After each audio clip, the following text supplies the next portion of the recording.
Cheers. Miss Allie, baby, how are you doing? Swell. How are you doing? Good. We have, I don't know, do you like it?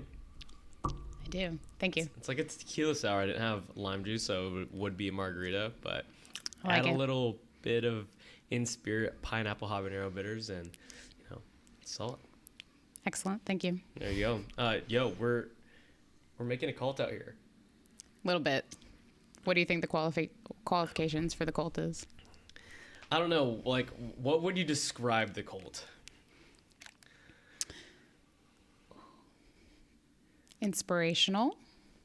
Okay. What would you call the cult? Nomad. Nomad. That's a good name. Yeah. It's a good name, honestly. Hunter's Cult is a good name. But Yeah.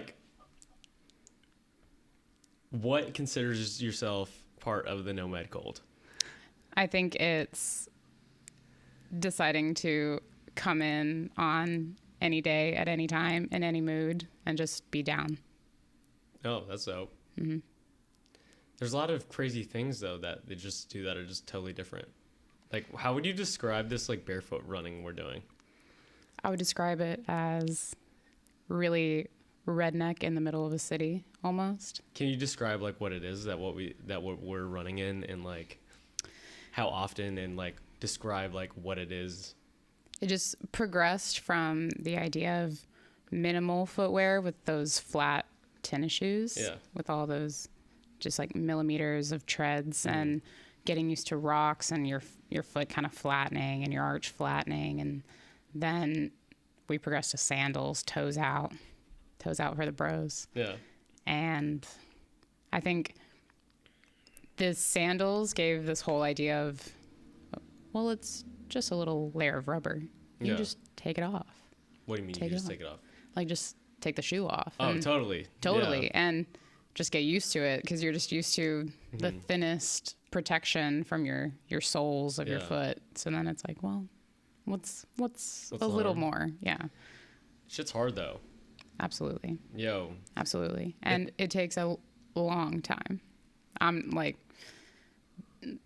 the foot changing shape. Oh yeah. And the different muscles forming in your foot and your legs, and getting those calluses on the bottom, and stepping on a pointy rock and just having to keep going. No one thinks that you could get calluses on your feet. They're like, oh, we always wear shoes. I was like, why don't we always wear gloves for our hands? Yeah. I feel like dance background, after having so much just open foot experience from a young age, I liked the idea of it, because calluses were part of growing up. So then still it being an indoor activity where there's metal and weights and machines, and normally there's a shoe policy of you must have closed-toed shoes at regular gyms. In regular gyms, and then having a boss come in some handcrafted sandals and being like, hey, so this is kind of what's happening now, and we're gonna do 10 miles on a run in them, and maybe you'll get a pair. Okay. Sure, let's go. Yeah, absolutely. Why not? I think Hunter thought I was crazy, because I think it was a week after I first met you guys. I ordered a pair of sandals. I was like, yo, dude, I ordered a pair. And he was like, oh, what?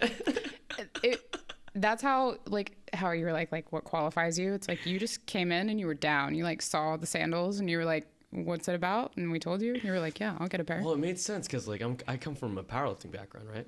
Right. Every time we do heavy squats, heavy deadlifts, we're lifting with close flat shoes or no shoes, just to gain that mobility in those areas, right?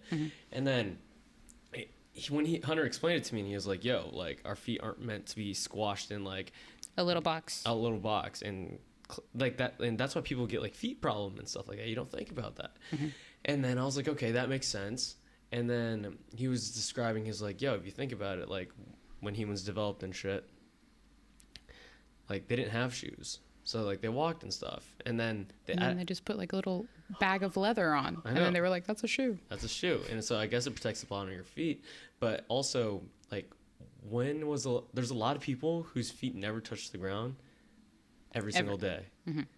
It's always with socks on. like maybe that 1 second when they're putting their sock on and taking it off, like right out of bed or something. Yeah. It's like most of the time you're always on, something's in between you and the floor, you and the earth.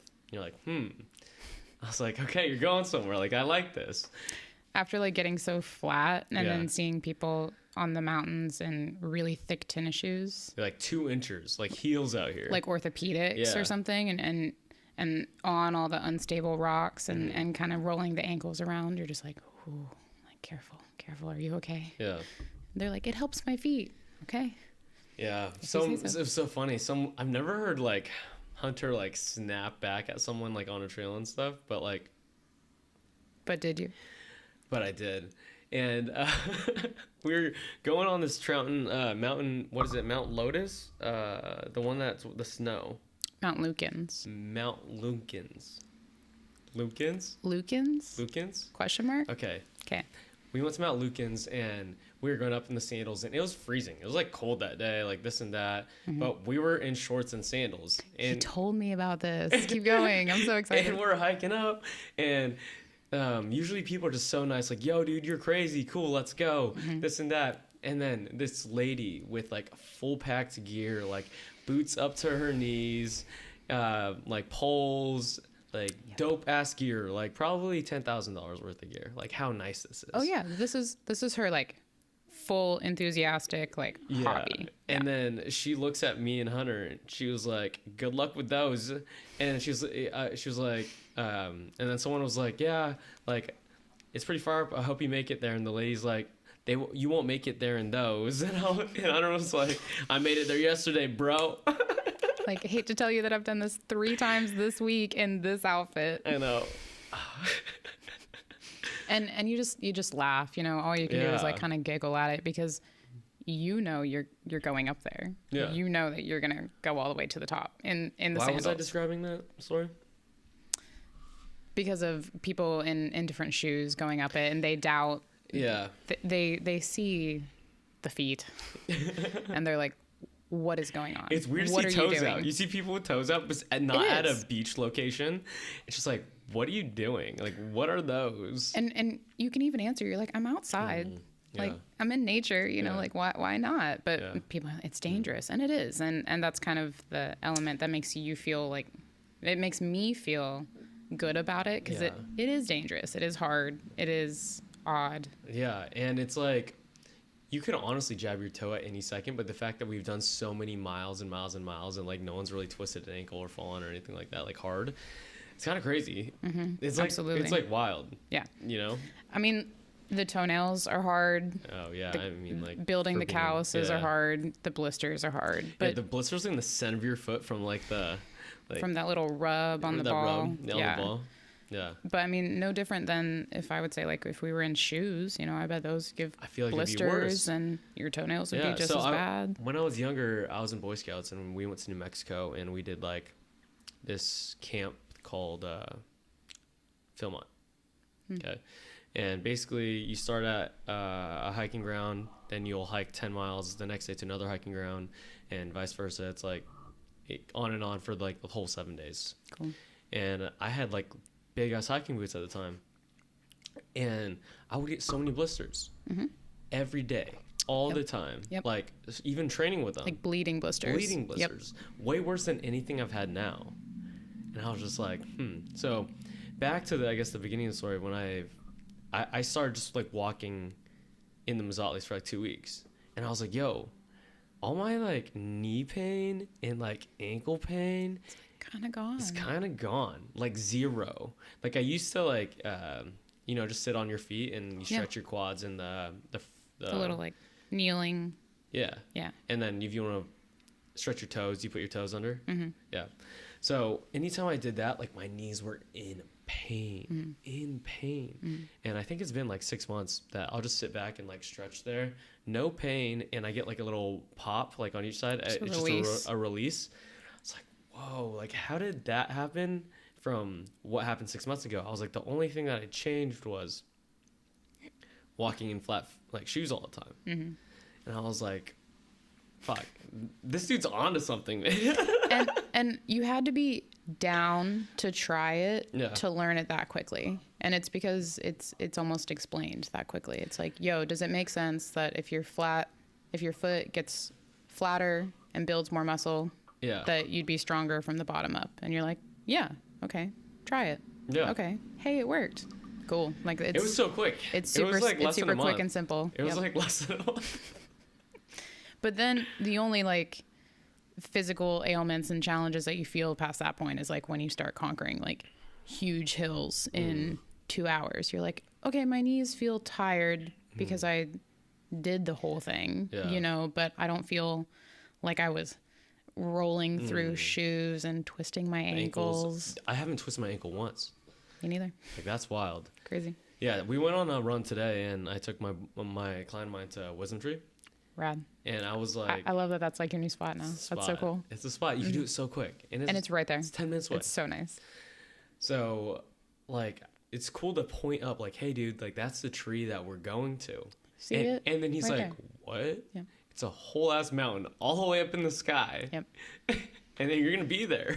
and you're trying to say, like, you're going to be there in less than an hour. Like, like I promise you, you're going to be fine. It was like 40 minutes. Yeah. And then when people actually achieve it and they realize that they are fine and it was less than 40 minutes and it like reassures their faith in you to be like, you saw that in me? Like, you believe that I could do that?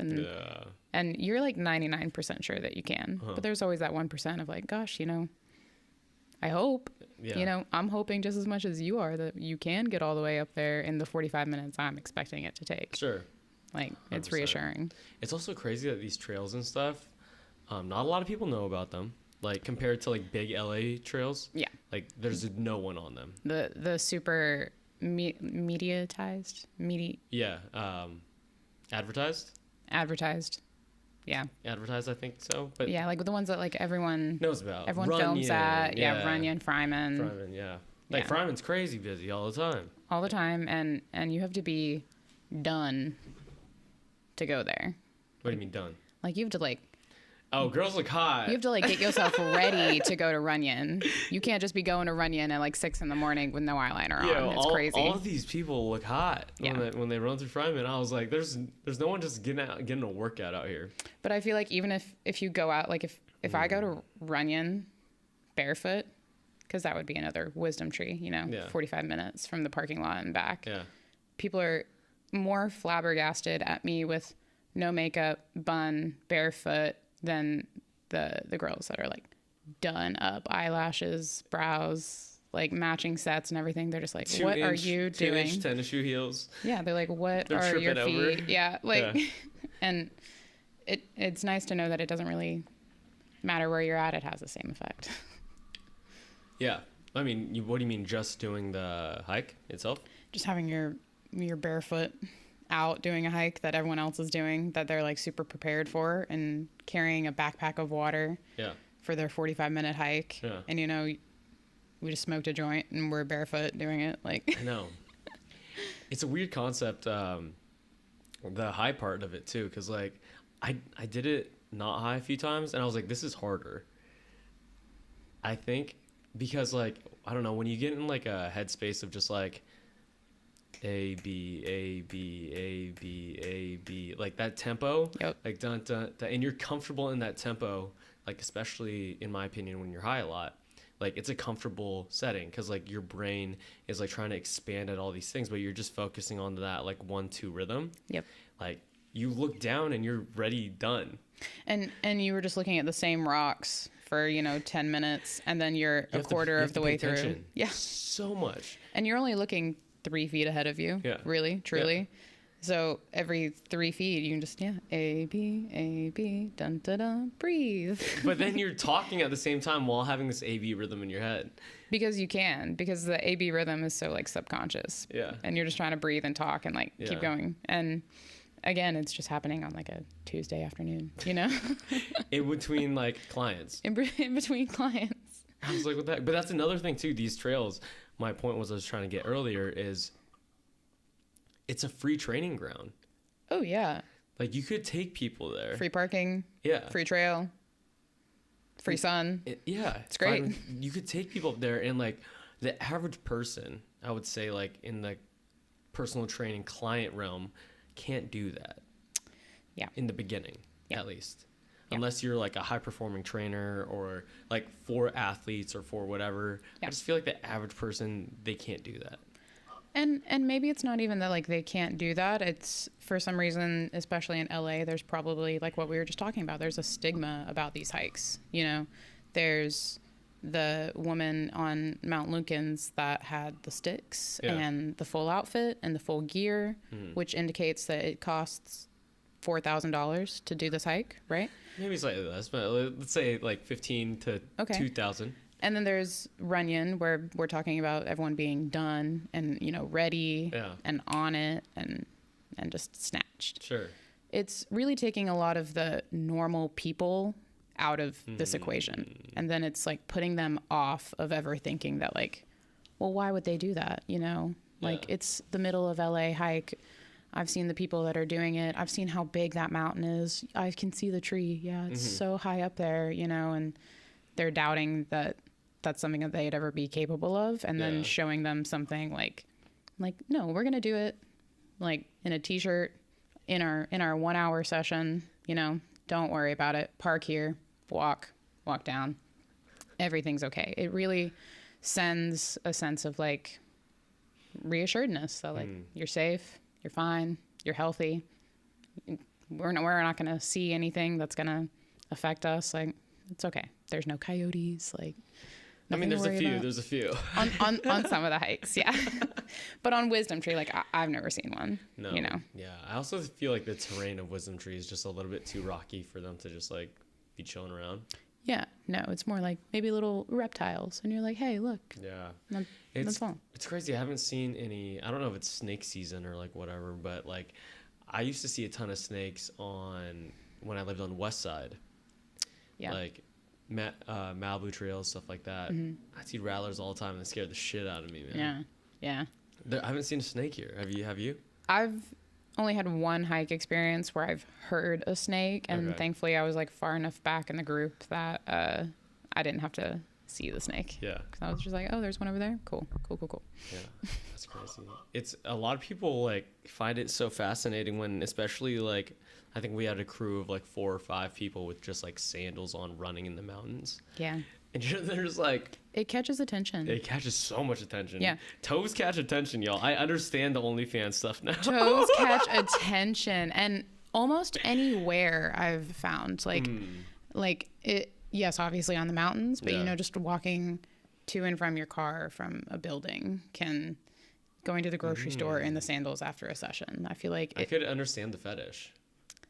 I can understand the fetish, and it's another one of those like ostentatious things, you know. It's like when people have like neon hair, you know. I think it's just like what's that called? Peacocking. Peacocking. Maybe it's a version of peacocking. Yeah. Oh my god, the term peacocking was like a pickup term for like I could guess dudes when I was like relatively younger, or like I don't remember. And basically it was like you should peacock to get attention before like you actually talk to anybody.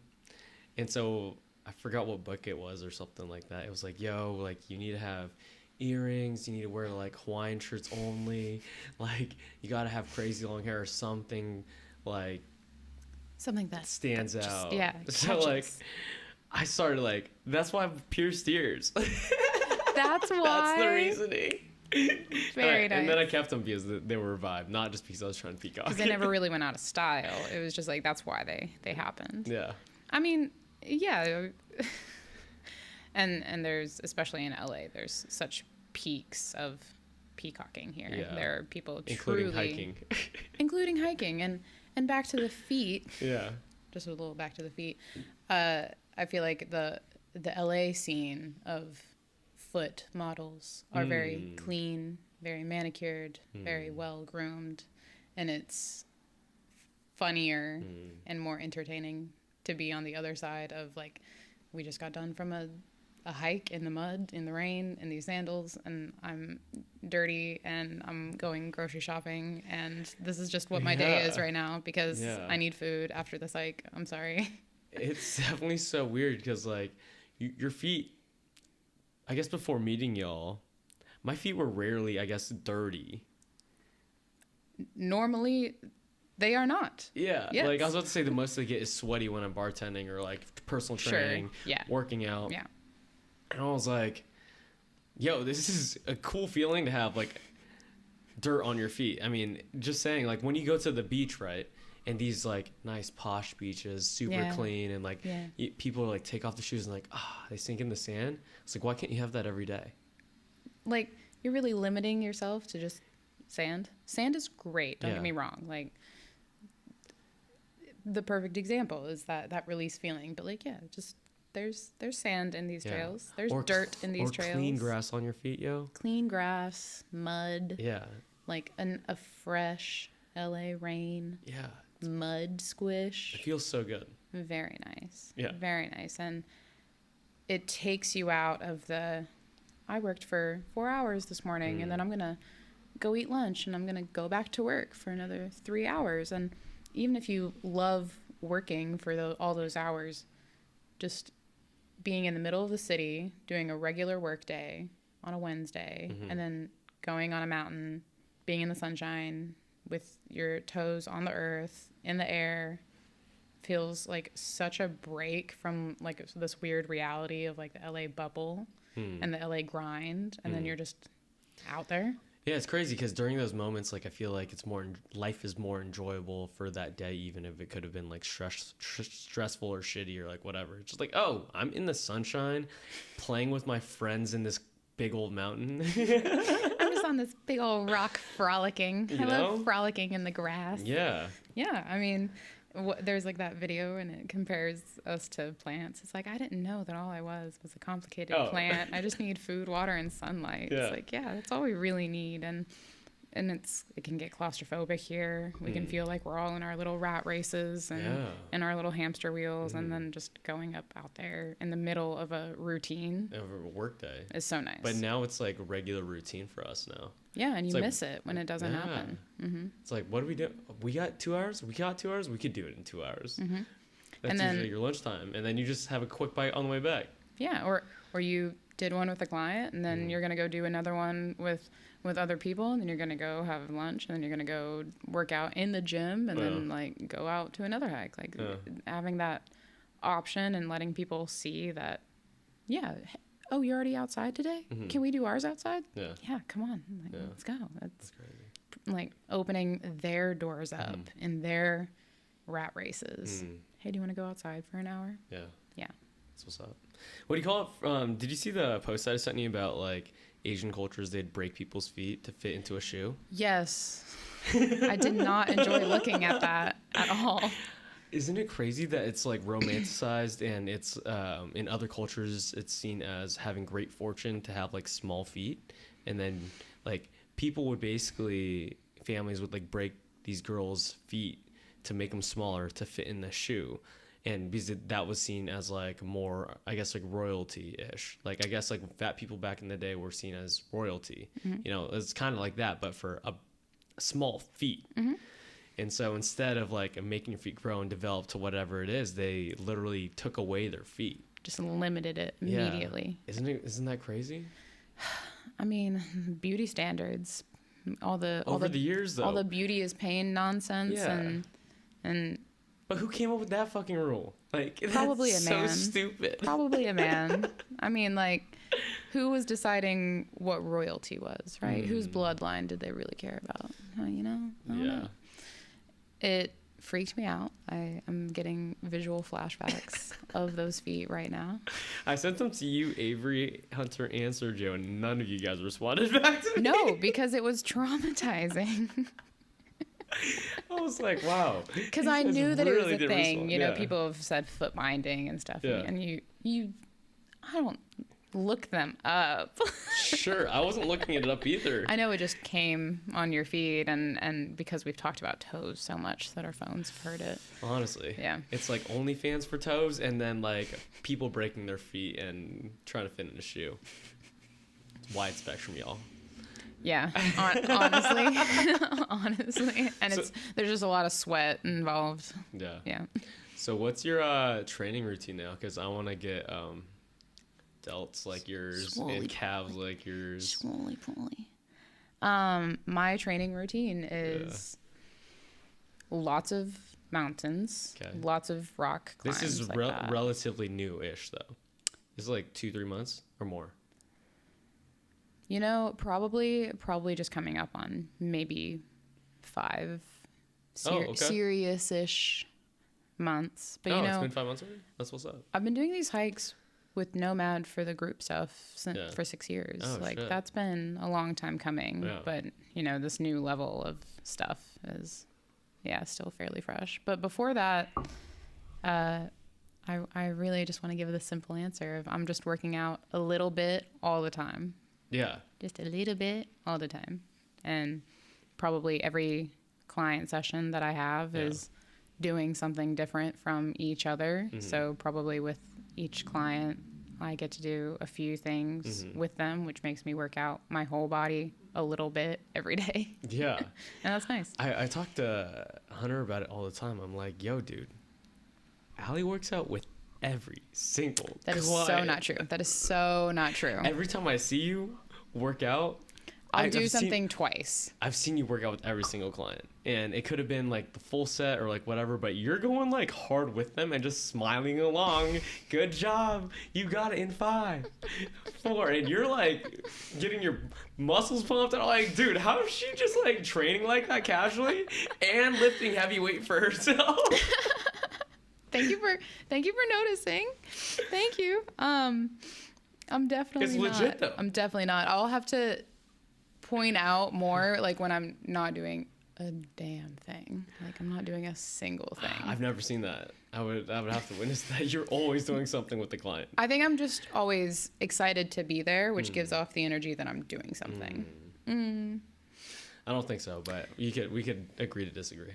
But I do enjoy doing some things, and especially when it's things that I know that we've gone over a million times, and this is nothing for them to need corrections on. Like that's the easiest time for me to be able to do it because you don't need to correct them or anything. I don't need to correct them, and then there's like a trust of that of being like, since I don't do everything with them all the time, like, and there are times that there has to be that like interaction of like touch and go. That like whenever I can just do it with them, it's like, yeah, you're doing it good enough. I'm just your buddy here. Yeah. Like I'm going to enjoy this fun movement for a little bit. That's not so fun. Yeah. And I'll even like say it sometimes, just be like, you didn't even need me there. Like, that's why I was doing it. You didn't like, what am I here for? To count 5, 4. Honestly, 3. My counting voice is on point. Like I count so much. That was my worst skill when I started all of this. Yeah. Years and years ago. Really? I feel like it's not that hard. I know, but I would, especially in long sets, I would get so distracted, and I myself, when working out alone, get so distracted. And you could forget what number you're on? Absolutely. Really? At like 3. Like, that's interesting. So distracted. Or how many I was going to do. How many was I going to do? I don't know. 10, 12, 8 feels fine, you know? Yeah. So being in front of a class and like counting out loud and still mentally having like the train of thought go to like a left turn and getting caught between like 35, 36, 37, and 42, like just going off on a trail and people kind of look at you like, you good? Yeah. And then, you know, counting up a ladder, counting down a ladder. Okay, we're going to do 5 sets of 12 for 4 minutes, round robin, 6 stations, and you're saying all these numbers and it feels like chaos. And you're just trying to keep math straight that you never thought you'd use. It's simple math, but it's hard to, I guess, like keep track in your head when you're trying to organize a full class. Yeah, and it's a practice skill, you know. Yeah. So for, I guess, training-wise, like, do you just work out different parts with each client to where that you just naturally don't need to focus on certain body parts over the others, like, throughout the week? Because you see them so consistently that they're hitting every single body part? Great question. And I think I have a few answers, if I can break it down correctly. Break it down. There's no thought process for what I'm going to be working out. I don't put what my body needs to do first in any breakdown of the week. Okay. So followed by like, if I do see clients for more than one day a week, I know that we have to go through different body parts for different days and let some things rest. And they need to care about things resting versus me needing to emphasize things resting, because I'm choosing to go out and do a hike on my lunch break. So I can't let them not do legs because I'm tired. Sure. But then, you know, what is their week like? What do they do outside of seeing me? Are they runners? Are they yoga goers? Are they climbers? Are they just yoga goers? I kind of like that better than yogis. Yeah, you know, yoga goers. And I think a yogi entails a certain level. Okay. And then there are yoga goers. Oh, I like that. I have both for sure. But sometimes people come in that day and your whole plan changes and you have to take all the stuff that you were going to do and scrap it. Because, what do you mean your whole plan changes? You know, okay, we're going to pick up bars today, we're going to do deadlifts, and then they come in and they have this pulled hamstring from you know, walking for trying to do a hike or something, you know, and okay, so we need to stretch, we need to take care of this, we need to discuss it, but I'm not going to emphasize a pulled muscle today. So my whole plan and my whole setup that I came in here and did it, we're going to be on the fly. Yeah. You have a handbook of things in your mental checklist to pull from. Yeah. You have this corner of the room that everyone's not working in because there are other people in other sessions using other equipment, and okay, we make it work.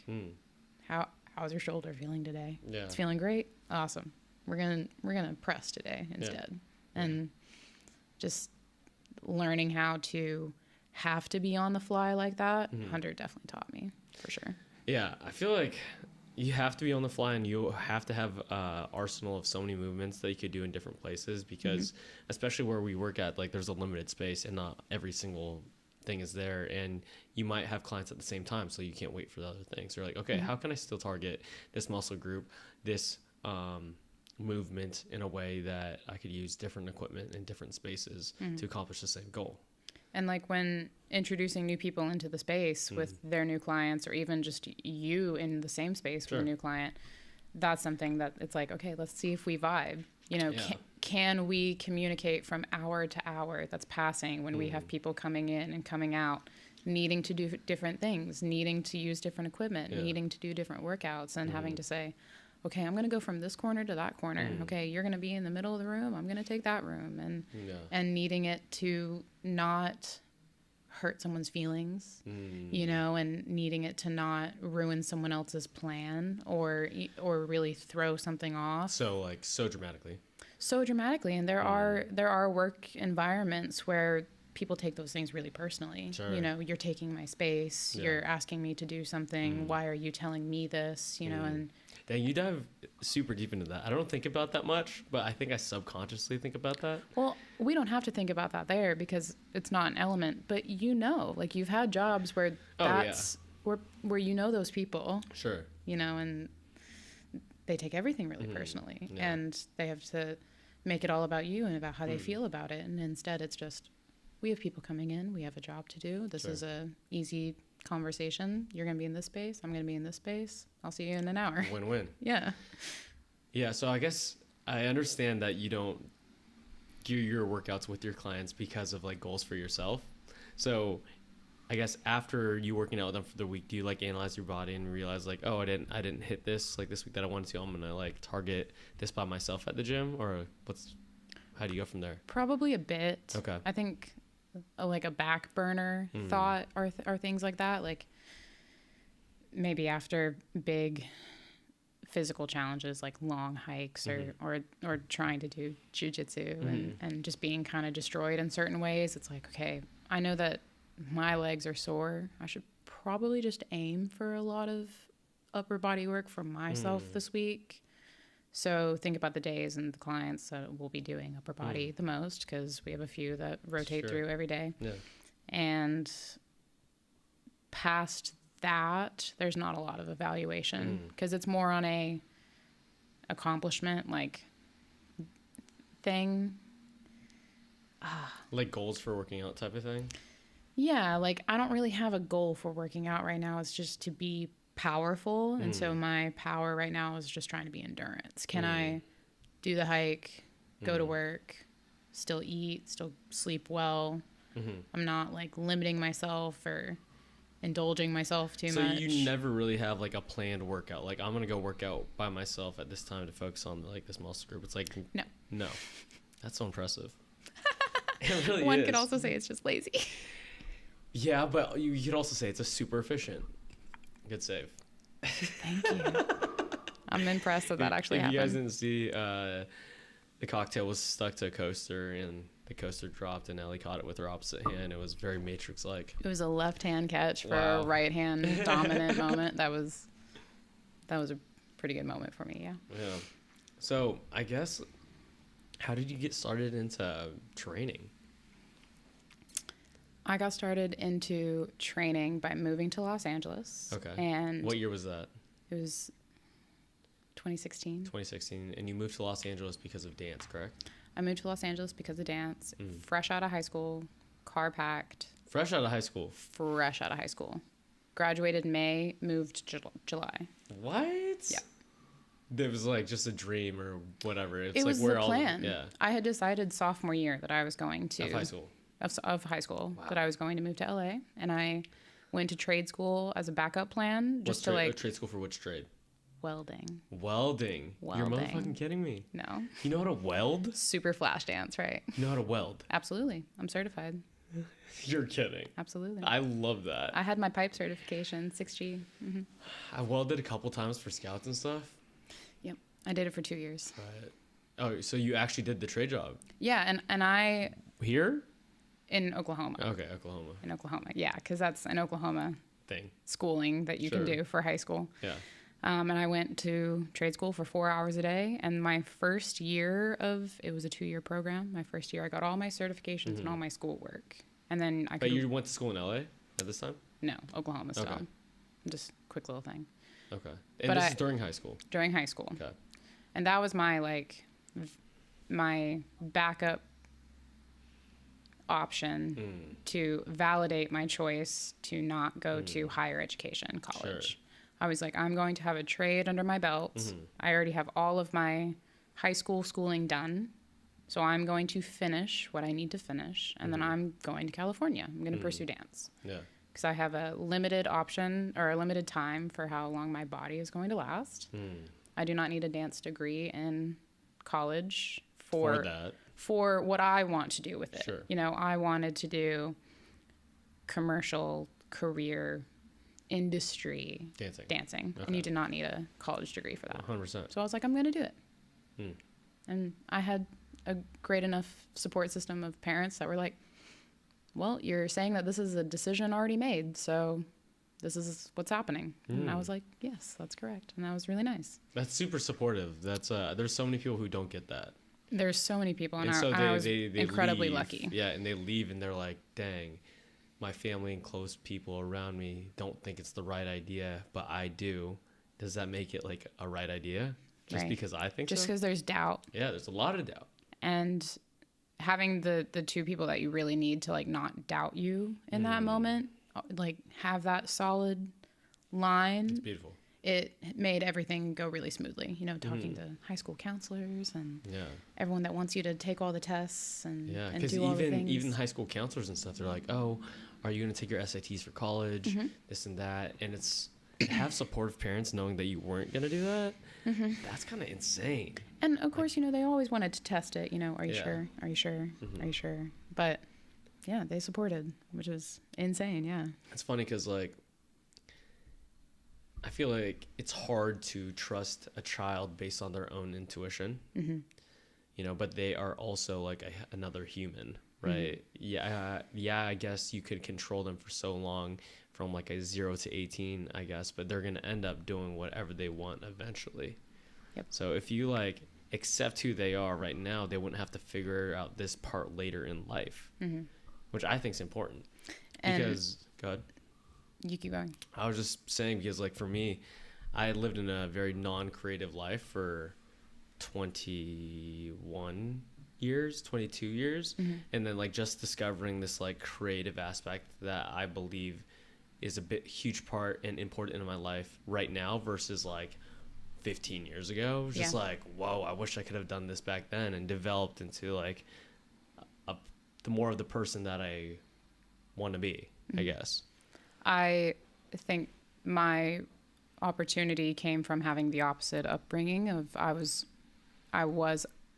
in an environment of creativity my entire life. That's beautiful. Like, that was always around me and always around the adults around me, and it was presented to me from the very beginning as a career option, as people can live their life as creatives. Yeah.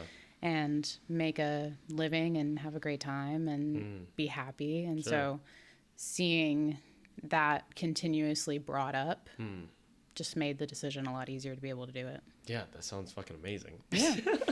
So you moved to LA. So you moved to LA. So I moved to LA, and you work as a welding or no? No, I came out here and was going to be in a program. I was going to be in a schooling program for dance only, school? Okay. you know, and do the whole thing. Had the audition, didn't make it. No. But got signed the day after, got my ducks in a row, and I was like, okay, I'm going to be independent. I'm going to be my very best self, get a job, make a lot of money, audition, work my ass off. And in that, I realized everyone in LA went to the gym. Everyone. Okay. Everyone goes to the gym. Everyone has a trainer. Everyone has a class. Everyone has a something. Okay. Everyone. I had never, ever worked out. Oh. Nope. What? Nope. That's crazy. 18 years old, never in a gym. Never in the gym. I didn't. But just dance. You didn't touch a weight. I tried. You know, like you go to the gym with your friends that go to the gym. Yeah. Did not like it. Yeah, I think that all the high school girls, when I was going to high school and they went to our gym, they would just like hop on the treadmill and their cute thing, and they'd be like, la da da da da da. And the little elliptical. And then if they're really tough, they'll do that Stairmaster. They'll put their big Beats headphones on. They'll put their sports bra on. They're just like jamming out one step at a time. Honestly, I'm talking shit on Stairmaster, but Stairmaster is a good workout. Stairmaster's a kick-ass workout, literally. But I have a great friend who, when we were kids, she and her family had like the garage workout, and they were just fit. They were runners. They played sports. They worked out. They were the active people. Oh my gosh, I could not do that. I was tired and winded and not active in that way. I was athletic, but it was different. It's Who was this again? Just one of my great like hometown friends. Okay. And I'd moved out, and I'd gone to LA, and all these people were in the gym. So I was like, okay, I'm gonna get a 24-hour fitness membership. Which one? The one right here? In NoHo, yeah. Yeah, the NoHo one. I'm a member there still. Nice. I mean, it's a nice gym. It's a big space. Everyone goes there. So many people go there. Everyone goes there. Yeah. And if they don't go there, they go to the Hollywood one. Yeah. And a lot of people in the dance industry go to the NoHo one for sure. And I think the NoHo 24-hour fitness is another one of those like Runyon hike where you have to have the matching set and the Beats headphones and the perfect bun, and I don't know, I always felt weird going in there in sweaty clothes, like or leaving actually leaving sweaty. Like it. I don't know. There's a lot of grinding. There's a lot of jack dudes there. Yeah, people are getting at it, but they're like in this time where I had only ever seen people work out in like cut off tank tops and then seeing them like get ready for the gym and then be athletes in the gym as if it's their job, or if it's their job and they're working for this physique of like human god. And I was like intimidated. Yeah. I was underestimating myself. Sure. I had no idea where to start, and then I had the same problem what we talked about earlier. If I would be like, I don't know how many to do. I don't know how many I'm at. I don't know if I'm supposed to pick this up. So you started going to this 24 by yourself? I went to the 24. And were you just fucking around with equipment? Because like you haven't seen a lot of it in your life, right? I've seen it, but only you never as like done it. And never with seriousness. I've never done it. And they got me with the, are you interested in personal training? Sure. At 24? At 24. Why did they ask you just because like you looked fit? No, maybe you don't know where the story is going. They asked me if I was interested in personal training, meaning they were selling me on being personal trained. Got it. Because that's what they do. They walk around to the new people who just signed up and you want to be a personal trainer, and then they sign up for your class, right? To become a personal trainer. No. They were asking me if I wanted a personal trainer. Heard. Okay, got it. And I said yes. Okay. Because I was in the phase of like making money in a restaurant industry, and tips were good, and I was like, I can pay for personal training because I want to figure this out. Because I want to look good. Yeah. And they hooked me up with this great girl, Emily. Oh, really? And she had previous dance experience. Okay. She had pretty much moved out here to do the same thing. She had done it. She made her waves. And then she had gotten into bikini competitions and fitness modeling. And she personal trained at this 24-hour fitness at the time. And we just clicked. I was like, she's so cool. She's done everything I wanted to do. Wow. She's nice. Like, awesome. She talks to me like a real person. Yeah. And I signed up. She kicked my ass, taught me nearly everything. Really? Like, as a beginner with an aversion to the gym, she made it worth going. Wow. And through her, I met Hunter. Oh, nice. And it was right when Hunter was about to open up the gym. Like, it was in the works. He had discussed what it was going to kind of be like. He had the building ready. There was a grand opening ready to go. I went with her to the grand opening, and somewhere after that, it was just, you seem fit. You seem like a great learner. You seem like you're in this world and in this industry of just health and fitness anyway, with what you want to do and where you're at. How do you feel about a job? Yes, please. Absolutely. I'm underqualified. I have no experience. I would love a job. Yeah. And he just took me under his wing. That's what's up. Yeah. And again, like, I knew everything as a gym goer, then having to learn everything the Hunter way, not the public gym criteria way. That's crazy, because I've talked to Hunter multiple times about how he wanted to hire people, and he was like, I want to hire people based on their characteristics and personality versus like their qualifications, because you could teach someone how to squat, you could teach someone all these skills, but no one could teach character and personality. And I was like, fuck. Isn't that hard to hear? I was like, wow, that's what's up. Yeah. Because like I've been to a lot of gym interviews before. Like, I've been training since I was like 19, right? And so like I've been to like the LA Fitnesses, the Equinoxes, the college gyms, all these things for interviews. And that was never the case.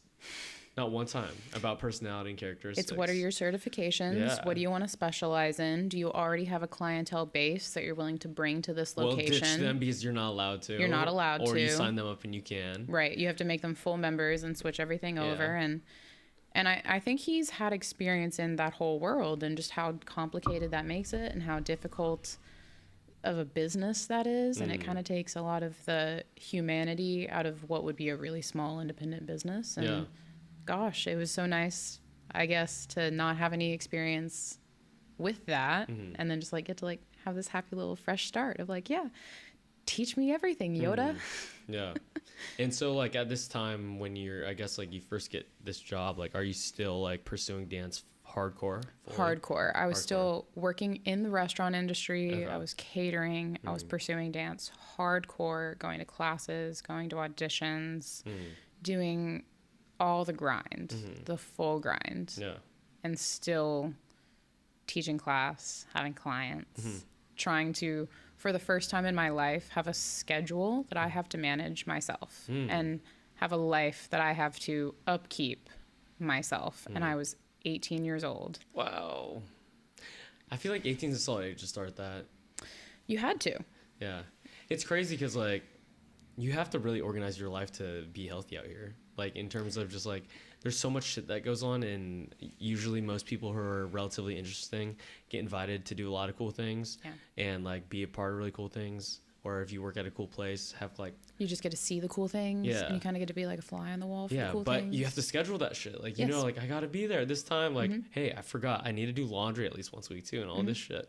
Yeah, it's wild. It was for the first time that I was also out of my hometown, out of my home state, out of my parents' houses, living independently. And most people transition from the schooling years of high school to a higher education of college, where you're just in another bubble of people your age doing... Like throwing you in the real world. Yeah, and this is the real world. You know, I'm working with people who have families and who are twice my age and learning something new every day that you just have to keep up with, and you have to be on your toes. And I wanted to socialize. I wanted to party and go out, stuff like that. I wanted to party and go out, and I wanted to eat everything that I could get my hands on. And eating around the city of LA, you know, having never had some of these cuisines in front of me ever in my life, just being like unreal, too many options. And it was like letting a bull out into the arena. I was just so excited and freedom. So much energy, class, work, food, work, sleep, more, class, audition, get ready, shop, everything, just round and round and round. How long did you do that for? Probably 2 or 3 years. Yeah, it gets to you.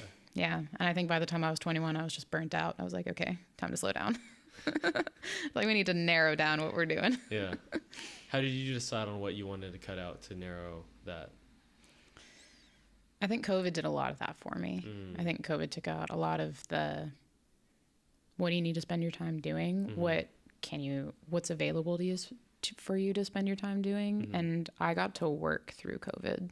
I was able to like still have clients, and Hunter still did live YouTubes on like online. That's crazy that we did that, or he did that. Yeah. And things like that just kept me in that loop mentally and in that headspace mentally of, it's not only something that I didn't lose incredibly. I didn't lose it like everything else, you know, but I got to come back. Yeah. And it was the same and then better. Yeah. So that was where I put a lot of just my mental attention and mental focus, because I could. Yeah. And knowing that it was there for me. And also the ability to do it and grow at it gave you probably more enjoyment and enjoy from it. Absolutely. And connecting with people that were going through the exact same thing at the exact same time, just like what we all were doing. Yeah. And then the fitness industry was crazy during COVID. It like popped off and then they closed down after 2 weeks and then opened back up, and then everything was outside, and then people got like inside again, and it was so confusing. It was like these corporate gyms had their gyms out in parking lots, and wait, you have to wear a mask outside too in the parking lot. We did that. Yeah, we did it. I was like, yeah, this is wild. But at the time, like I was totally happy to have done it because we were inside before that. So it was like, not only do I have a place that I get to go and just see people that I know and that I've missed and that have stayed in contact throughout this whole like year of events, I get paid to go teach that. Like still, like my place of employment didn't close down. The people that supported us before are still supporting us now. Like it was so grounding to have amongst all of that chaos. Yeah. Yeah. That's crazy. Because I remember I got tickets a couple times for like doing pull-ups in a park. Like Tickets? like a police officer gave us a ticket No. for working out at a park. Please explain why. Were you damaging the tree? No, like you're not allowed to use the pull-up bars because they were infected with COVID. Like this was like in the beginning. Wow. There was a caution tape around and I was inside the caution tape doing pull-ups with a buddy. Insane. And then friends of mine, we were going to go meet them up surfing. And the police people on the boat goes out and gives everyone $300 tickets for surfing. Whoa. Never even occurred to me that they would try to do that. You're outside. I know, but was that just in the beginning? And Yeah, it was and just then all... did you see the iconic photo of like Venice Beach? There's tractors filling the skate rinks with sand. So Never skaters, seen that. I gotta show you. It's a beautiful, disgusting photo. That's really sad. It's really sad. That's really sad. And But you see these huge tractors shoveling beach sand into these like skater pits. I was just like, people just trying to enjoy it. And like now you look back at it, you're like, vitamin D could have saved so many people just from being outside and shit like that. I swear I never got COVID. You seem like a very healthy human. I swear. And I think it was because of vitamin D and cannabis. I think it was because of weed. I have nothing to show for it other than those were two consistencies and there wasn't any COVID. That's all the science I have behind it. But yeah. I mean, that you could be accurate. You could be real accurate. I got it bad. I'm nervous because, it's probably going to happen eventually. But I don't know. A lot of it, I guess the new strains and shit, they say that it's not as severe as like, I guess those first couple. I don't know how it didn't happen. It even like went around a few times and still missed me. And I left LA in the very beginning of COVID. Oh. Like home? Like 48 hours after. Oh. Yeah. Why? I got scared. Oh. I got so scared. How old are you at this time? I was 20? 22. 22? Okay. Maybe 23, 22. Okay. 22. But for the same behaviors, like why people were filling in skate parks with sand, I was just afraid of what people were going to do. I was like, what is a lockdown in a big city?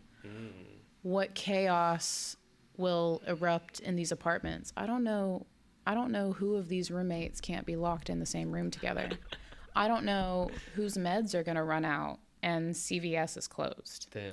I don't know who took a really long nap and didn't go to the grocery store and is going to like start scavenging for food and asking door to door. Like I just didn't know what the behavior was going to be and I freaked out and I wanted to go to Oklahoma where there was space and there was neighbors with yards and my dad was there and I was like, I just need to like be out of a concrete jungle with all the people. I think I was crazy. I didn't go home at all. I lived in Santa Monica at the time, and all my roommates moved out. Like they both had girlfriends at the time, and like they liked their space and more privacy better. So they're like, I don't know how much longer we're gonna be. We're gonna just leave. It's gonna make this work. But they still lived in the city. Okay, yeah. So now I have this like three bed, 2 bath place to myself. I'm locked in there because the riots are going on Santa Monica. Yep. And there was tanks like 2 blocks away from me, like on Ocean Boulevard, like military tanks going down. The bar that I worked at got broken into, like all these things, like. See, like I didn't want to be around any of that. Yeah, and so like I wasn't really scared though. I was just like, oh, this is happening. This is happening. This is crazy. The world is gonna probably eventually calm down. But meantime, I'm locking myself in my apartment. So I kind of lost track of time. Yeah. Like, I didn't leave the house. For those first 2 weeks? No, 3 months. Well, yeah. Like, at the time. And so, like, I'm going to bed at 7 a.m. Like, I read every single, like, book possible. Like, I think I read 57 books that year. I read all the Harry Potters, like, all the Twilights, all the 50 Shades of Grey, like, all the... Oh, my gosh. all the fiction that everyone always talked about that I've never read. Mm-hmm. And... I love that you started with all of those. Because have you never read those before COVID? No. That's really impressive that you just caught up to everyone else in that amount of time. Congratulations. It was in 2 years. Yeah. Wow. I guess the COVID time, like literally, like everyone always talked about how good Harry Potter was or how good like these books are. And I was just like, I got to try it. I got to read this shit. 3 months you really locked in? Really? Like The whole time. the whole time? Whole time. Not no one one else soul. in there? No, I was like, wow, really? Journaling every single day. I was singing and playing guitar and reading. Wow. And doing trick shots with like a golf ball, like just juggling it. And just scrolling. That's it. I did that for 3 months straight. Wow. Like, and I didn't go crazy. I think I benefited from it. Like, it made me like realize You just needed a reset. it wasn't necessarily a reset. I think like I just needed to figure out who I was, and by identifying with certain characters in books, you're just like, oh, this person moved this way, or like a lot of family members and friends have, like, I've been to a few funerals over the past few years, and I was like, yo, Harry Potter, like, people die all the time, dude. These friendship groups, like, that's dope. That's a life lesson right there. The lessons that you learn in the literature that you're provided. I was like, yo, like, this ain't no little kid's book. I'm crying right now, bro. It hits a little differently when you read it when you're older. When you're older and you understand it. Because you learn those when you're young, of course, when you're 11 and 12 and reading those books. But whenever you're an adult, you're like, the depth that they reach to this, like, it hits my soul differently, my damaged soul. Yeah, because I feel like kids just think it's a story, like they died, it's like whatever, and they're like, cool, they're moving to this place. But then you see it as an adult, you're like, yo, the emotion it took to like all stay together and hang in there and like build each other back up and shit. I was like, damn, that hits deep. Kids have the emotion based on the characters that they lose, and adults have the emotion based on the lessons that they learn. I like that. I feel like that's accurate. Thanks. Yeah. So basically you're training through COVID and you're enjoying like working at the gym, right? Yes, and that was all digital. And then I was doing digital for like the big shutdown parts when no one was in. So you do personal training from your phone? Online, yep. So kind of what I'm doing now. Like exactly. Zoom, like exactly. that stuff. Okay. And just having to, like, learn the parameters of people being in their homes, exactly like how it is, us sharing space. It's like, okay, what do you have? Yeah. How are you feeling? Okay, that's what we can do today. And learning to look forward to that whenever there was so little going on for you to do otherwise, made me just so much more looking forward to getting back to it. And then the push that Hunter had to reopen the business and get those balls rolling and get everything back situated. Like, I was just in. I was like, yes, absolutely. Here's my time. Because nothing else was available. Everything else was still coming up. Still super restricted. And they didn't know how anything like dance studios were going to be a thing again, and no one had reopened, and jobs were still self-tapes, and there was just no. I feel like now there's still self-tapes. Well, they still are, because they learned a system that required them to not rent out space, huge warehouses for 6 hours, So I totally understand how it shifted, but I feel like I didn't shift with that wave. And I feel like in COVID also came a lot of the social media influence of the industry. Of dance industry? Yeah, and of a lot of creative industries. Okay. Only that, like, there's so much more out there now. Yeah. So it created this whole new platform. Possibilities and kind of abilities for you to, like, reach new people and do all these things. And I feel like I didn't hit that first wave of the dance career. And I hit the first wave of the fitness career, which was establishing my foot in the beginning of, like, being serious about my job a little bit more and having more under my belt to keep up with being more serious about it. But serious only meant, like, enjoying it more and not taking it as seriously. That's ironic. I know, right? Because when you have less experience in something, you're so much more scared of how you're doing it and what's going on and how it's being like first class at a new place, first client, first gym, like even any new clients, like you might be slightly nervous, like, will they like me a little bit more? You're on your toes and you're checking yourself a lot. Versus like if you have a seasoned client, you guys are like, yo, what's up, girl? And let's do this thing. Yeah, like post-COVID, I was in it for like I was up to 4 years at that point. I was like, yeah, That's crazy. I know what I'm doing. Yeah. I also have been at the same place the whole time, which helps that establishment really feel. Sure, 100%. Because it just keeps going and keeps building. So I was like, okay, now I'm ready. I'm ready to do it. Just more responsibility, more opportunity to like get better at my job. So like at this point, you kind of toned down dancing a little bit. A little bit more, yeah. Yeah. Are you still like booking gigs and stuff right now? Or are you trying to like audition here and there? Not actively, but I'm also not actively turning anything down. Okay. Just nothing has fallen on my plate recently. Yeah. Just like your agent hasn't hit you up for. Yeah, and a lot of my recent opportunities have been just through connections and just direct reach outs. Yeah. And I feel like that tends to happen a lot though, like just a lot of gigs. And I feel like it's just a wax and wane period of we're just kind of waning right now. Oh, okay. You're just like, enjoying where you're at, and then like if it happens, cool. If it doesn't happen, cool. Yeah, and I felt a lot better about that because it makes me more excited to actually do the projects that I do really want to do and really do want to be a part of. And it makes me also have a nice step back to maybe the projects that I need to like just look at a second time before I immediately say yes, because like dance projects because previously you need to earn your stripes, you need to go through the grind, and you need $300.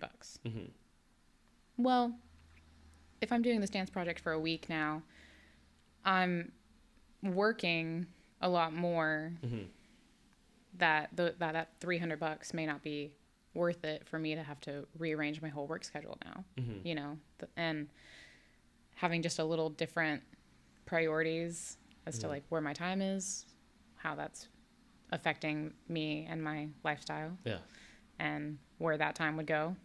And if it's a great opportunity, like if it was just standing next to Lady Gaga, I would do it for, I would pay thousands of dollars just to do that. Like, I don't need to be paid to do that, but you know what I mean? You know what I mean? Gaga. Yes. Yeah. Yes. Anytime. That's what's up. She is queen. Yeah. So at this point, you were pretty like confident, like your training and stuff over the last 4 years. I feel confident. How would you describe like Hunter's, I guess, like philosophy on training? I guess now yours, but I feel like you've like tweaked it on your own for like your own clients and everything like that. Like, how would you describe it? What's his, probably more specifically? I guess Nomads. I think it's... Because like I feel like Avery and Sergio train very similar to y'all as well. It's be simple, be Effective. intentional, effective, and have fun with moving your body. And I feel like a lot of workouts overdo those ideas, and you've told people and they've had questions that are way too in depth for what matters in that moment. Like what? If the hips are 1 degree to 2 degrees, if my chin is left to the right, you know, should I grab the pinkies to the thumbs, you know, and does it matter? And they're trying to ask, what am I supposed to feel? Because they don't know what's right, and they want that to be your job because it is. But they also maybe don't know how to ask that question. Am I feeling this for the right reason? Am I overdoing this because I think I'm feeling something wrong? Sure. And you almost just need to be like, shh. Pick it up. Put it down. We need to start there. We need to start there. You've seen people do this. You've heard people do this. You've done this. You played sports. You did all these things. Right now, pick it up. Put it down. You're not hurting yourself. I've seen you do this before. Everything looks safe. You're in a safe environment with a safe challenge, you know. This is not going to damage you or hinder your abilities. I need you to turn off your brain, put your brain back in your body, trust yourself more, trust me and this moment and this experience enough to just try it and try it again and try it again. And if I tell you you're doing it correctly, then you're going to attach whatever you're feeling with correct. with correct. And that's all that matters. Yeah. And that's probably how those questions are going to get answered rather than trying to explain it. Yeah, that's such a good way of, like, I guess, like, putting that in perspective. Like, instead of describing, let them do and then correct. Because without hurting themselves, obviously, or anything like that. Because we could tweak things all day, every day. Every person on the block will have a new technique to a deadlift. And they are probably all correct. Just saying the same thing different ways. Just saying the same thing different ways. Every body is going to work differently. If it's correct, remember what correct can feel like. Seek for that feeling. That's correct. Yeah. So we were describing about how you would describe Nomad's training: simple, effective, intentional. And I think it's like that. It's keep it simple. It's like the KISS method, like the keep it simple, stupid. Oh, yeah. And just keep it simple. Don't overthink what the goal is. Is the goal to straighten, to bend, to push, to pull, to breathe? Yeah. The biggest thing when I noticed when I started taking a few of the classes and just like observing y'all's training, it's like you guys make everything close to a game. As much as possible. You know, and I never really treated fitness that way at all. I was like, oh, how do I get a really good workout by passing a ball back and forth? Oh, let's try to kick it back and forth and stabilize your other leg. And let's make the ball 80 pounds. Let's make it 80 pounds. Let's make it 80 pounds. And let's stand on another ball while we're doing it. Yeah. Why and not? I was like, the game is so stimulating that you don't even feel like you're working out. But then the next day, my hamstring was hurt. Yep. And I was like, what the heck? So I took that leg class. And then the next day, I was walking around just sitting on my couch, wherever I was. And I was like, that was so stupid but effective. I was like, I got to learn more. Like, this is ridiculous. Because, like, I grew up, like, I guess, like, from high school to, like, college, I did a lot of powerlifting. So just bench, squat, deadlift, accessory movements. I was a gym bro for a little bit. Nice. Like, you know, a phase. We hit it. I was the, what's it called? The stringer dude at Gold's Gym in Venice. Yep. You know, and just, like, walked around, like. Yep. Not the arms not touching the legs, just can't fit through a doorway. Yeah. That part. Yeah. I was that guy for a while. And then I got into like circuit training, like at F45 and stuff like that. And I've never seen fitness portrayed this way, but make me feel the way like a heavy deadlift would. You know? And it not feeling like max physical effort. You know, it's difficult. You're straining for it, but I feel like 80 pounds when you're picking it up, like a dead ball, it feels like max meth. We're talking about maybe kicking it back and forth, you know. Let's go back to this analogy. We're kicking the 80-pound ball. Kicking the 80-pound ball. It's hard. It's difficult. It's 80 pounds. You're standing on one leg. We can acknowledge that it's hard. Yeah. But you're laughing. You know, you're doing it with someone that maybe you've never met before. Sure. Maybe you only know them from cracking up last week, you know. Yeah. You're so distracted by so many other things, and there's 10 other people in the class laughing along with you because everyone's in the same hard challenge that should be easy, right? Why is it easy? Because it's a game. Yeah. But why are we playing games? Because we're here to have fun. Yeah. Like, which makes it easier. And you have more inclination to go back to something if you remember it as being fun. Yeah. You were laughing. You were tripping, kicking that ball. It was so fun. It was so giggly. And your hamstrings hurt. Wow, I've never laughed that much. And my hamstrings hurt this bad. I would love to go back to that then.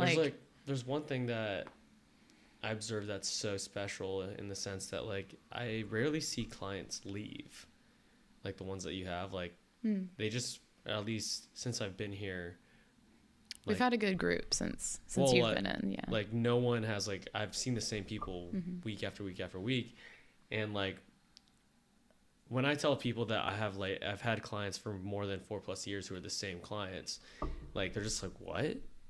That's insane. That doesn't make sense. That's insane. Yeah. You know, like over 4 years, like most people are lucky to have clients stay for half a year or a full year. Just a season. Like, obviously, like, you're trying to get them so good that they don't need a trainer, but that's rarely the case. Like, the people who don't need a trainer still want the trainer there because they're friends with them. Yeah. Most of the time. Yeah. So. And it's providing other things. And I try to be upfront with that, I think, from the beginning. Exactly like what you said of, like, my goal is for you to not need me. Sure. It's for you to just enjoy our system, you know, and my goal is to not be here for your fitness needs 1 hour a week. It's to be a good person that you can ask a perspective on. If you have any question that you think would even be worth your time of wanting to know, and if you think I can answer it, I know that I would love to. Like, you say this all in the beginning? Yeah, pretty much. Really? Yeah, I'm just trying to be a person in their corner. That's it.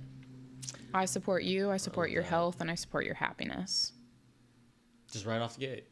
That's all it is. Know that I'm going to be real with you, I'm going to be straight with you, I'm going to be here for you, your health, and your happiness.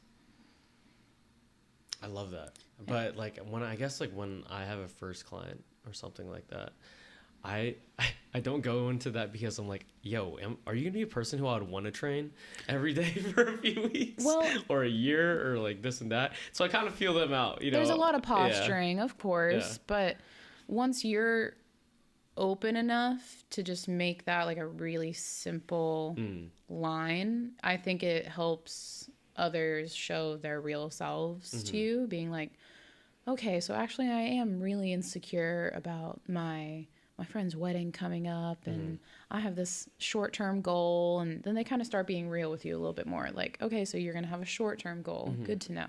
Have you ever, when you start talking about experiences and you start talking about like levels that they'd be comfortable with, and they have no idea what you have in your pocket. They have no idea what's in store. They have no idea how you're going to actually work together while you're working out. But I think just opening myself up as like a clean slate of a person, like, I won't judge. Yeah. Hope you don't judge me. Yeah. I'm qualified. And the fact that you could confidently say that I'm qualified too. Because I'm qualified for my job there at this time. Yeah. I am not qualified for every person's goal and situation. Sure. But the fact that you've done so many reps and you could say that about the space that you're in is super cool too. It's extremely satisfying personally. Yeah. It's taken me a long time to get there. It's because like you could be in the same spot and you could know that you don't know everything and you could still be insecure about it. But like you could like literally cross every single box off in that place that you are in, and you could confidently say, I was like, yeah, I know everything about this bitch. Like almost. Can we put it to almost everything? Okay, almost everything.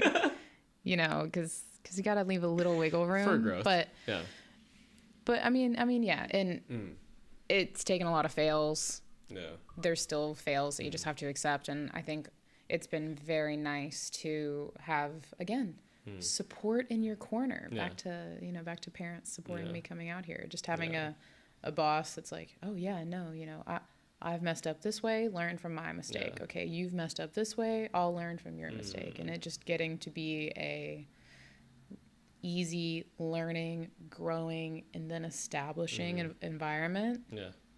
Lucky. Beautiful. Lucky. What's the biggest thing that you've learned or taken away from personal training? Connections with all types of people. Like, just connections. What? Like, just meaning like on a real basis of getting to know someone's almost day-to-day mentality about themselves and about how they look at themselves and what things that they're excited about. What does that do for you, knowing all this? It provides me a sense of trust that I feel like it makes me feel like I have a ability and obligation to live up to that standard of someone worthy of hearing those things and being told to take care of these things and not break them. And they're very important to these people, and I get to take it seriously and get to feel good about it. It gives me something that I get to feel good about. Yeah. And I like that. Yeah. There's some selfishness too, to like, hey, I'm training these people for money, but like I'm feeling better because I'm helping them. And you feel it the most when something almost life-changing happens. I mean, you know from personal experience, actually changing someone's life course makes you feel so... That's wild. So, like, invigorating about yourself and what you've established. Like, the longevity, the direction, and the opportunity that gives people. 100%. Like, what would have happened? I don't know. But it didn't. It didn't. It didn't. And it went for the better. And it was because, like, you were a pawn in this game. And you just made the right move. By waking up, showing up, and doing the best that I can. 100%. And for that to have worked. You know, people fail at a lot of those elements and then don't forgive themselves for failing, instead of just being like, oh, I slept through my alarm today. I'm sorry. I missed a client. I think you called me one time. That happened. Did you call me? Yeah. I called you. I was like, Allie, where are you at? I've failed. I've dropped the ball before. It happens, but you just have to roll with the punches. But since that wasn't my first time having done that, and you just, you roll with the punch, you figure out how to reschedule and communicate, and then you've already like given this rapport of like, I know that you're a real person. I know that life happens. Sure. Okay. They know that I'm a real person and that life happens. So we just keep going because we also know that we're going to take care of it. Sure. Hey, sorry, my bad. I dropped this one. We'll figure it out. Yeah. You know, and knowing that that's like good to go, it helps. Yeah. That's so funny that you met your friend Emily at 24, because like there's this like stigma of like bad trainers at corporate gyms. I've heard, you know, and I say that too because I was a bad trainer at a corporate gym. Well, think about all the other things that you had to deal with. The training the people was not your number one priority in a corporate gym. Yeah. What did you think it is? I think it's the how many first sessions did you had? How many people did you talk to? How many from the door? You know, like it's all about building up that clientele rather than like and cleaning. Also, just being a new trainer without a mentor like you had, it's so hard. You're a fish out of water. It's like you're learning to do these movements and queuing up people in a movement that you barely know how to do. Yep. Like, excuse me, sir. Yep. And by someone's standard that has no idea about how you want to do it, how you're able to connect with people, how you're able to organize your own schedule, how you're able to set up your own equipment and own workout. You know, there are people that'd be like, we can only do legs on Tuesdays at 24-hour fitness. You know, you're like, why? That makes no sense. Makes no sense. But that's just what it is. Why? Sick. That's just what it is. Yeah. Okay.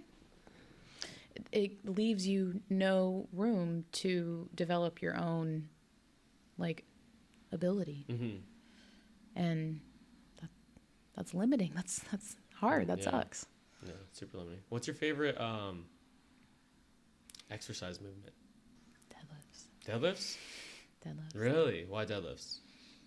I'm not a beast at deadlifts like I should be in a great world. What do you think what are you lifting? I don't know. You never tried to max or anything? I'm like, no, I've never tried to max. Really? I've never tried to max. Why not? Can I max with you one day? Can we do it? How much build up? How much prep? Just a day? You just want to max on a day? Just go in and do it? Like next week. Okay. Hey, why do you got to build up for that? I just want to see what it is now. I just never tried. I've never gone like build up. I'm just a point of a max is to see what you're capable of right now, not in 5 months. You're not wrong. No argument. No argument. Yes, we can totally do that. Because I need to know mine, because I'm going to do the powerlifting meet soon anyway. Oh, that's right. In like July, August. And so you need to. I need to know where I'm at. Sure. Okay, we can do it then. Because you actually need to, and then I'll just, tag along. Shits and giggles. I'll do it. Yeah. Allie will out deadlift me and be like, I'll be like, fuck. Absolutely not. Absolutely not. Oddly, like, it's very equivalent to running the hikes and running the mountains, I do not like pushing myself to the breaking point. I don't come out of it well. Have you ever broke? I've never broke. The 22-mile hike broke me. Yeah, okay. But so that was it. But lifting, yeah, I haven't, because I haven't gotten myself there. Yeah. But yeah, 22 miles, I think I broke officially at like 17. How did you define breaking? There were already a few onion layer faces peeling off to like the deep part of my soul and the dark part. Like, it was the waves of exhaustion, endurance failure, hangry. And if you guys don't know what we're talking about, Allie and a few of our friends did a 22-mile hike. Where? We were in the Pacific Palisades. Okay. Just a very long-ass run, and this is the first time she's ever ran this far. Just a little bit of perspective. This was a personal record run for me, 22 miles. Okay, so you continue. You have onion layers. It's going to your soul. It's going to my soul, and then after a few of them, you start to do the personal, like the personal checking of your compartments of your soul. You know, your issues, your problems, your insecurities, and you go through all that, and then I'm just crying. And it's still while running. Oh yes, well, as much as running as I was doing at the time, and then after your brain gives out from just exhaustion of working itself, my body caught up, and it's taken a long time for my body to hit the stiff, cramped, not circulating. Yo, I've never seen you walk like that. The next day. I truly was broken. And Allie was walking like a penguin, guys. She was like, she couldn't move her arms, legs. I was waddling. You're waddling around. I was waddling and wiggling. And it was the first time, like, I always say, like, yo, Allie, what's good? How you doing? Great, Nate. Awesome. That day, I was like, Allie, how you doing? And you were just like, not I was like, good. no. Not good. And I was like, what? We ran on a Sunday, and Monday morning I was in work, and I had to teach class that night, and sleeping was horrible. I could not, probably at mile 17, got to the point where I could not straighten my legs anymore. And I also could not turn on my hip flexors to pick up my legs anymore. Do you think there was any positive benefits in doing this? I guess, have you learned anything about yourself, your body? Like what's the point of getting your body to get to that sucking, like, I feel like shit, this is not healthy, thing that you did and you chose to do? It gave me a better perspective on everything smaller. Like, explain. Meaning, knowing that I started to die at 17 miles, and then you had to push 5 more miles through death. Yeah. Death meaning, complete failure. Sure.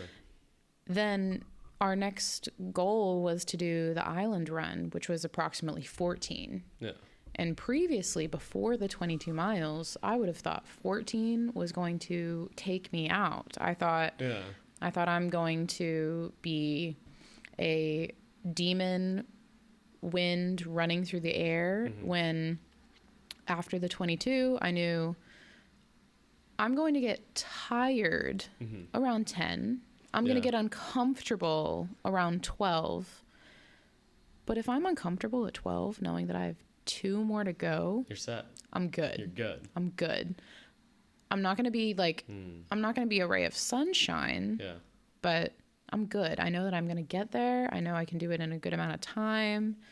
I'm not going to hit failure in between now and then, and I'm not going to hit failure at the end. But do you think it calloused like your brain in that aspect? Yes. After my brain turning off in the 22 miles and then your body still having to go, I've never had my brain be that off for that long and then feel like I was just like a floating corpse. Yeah.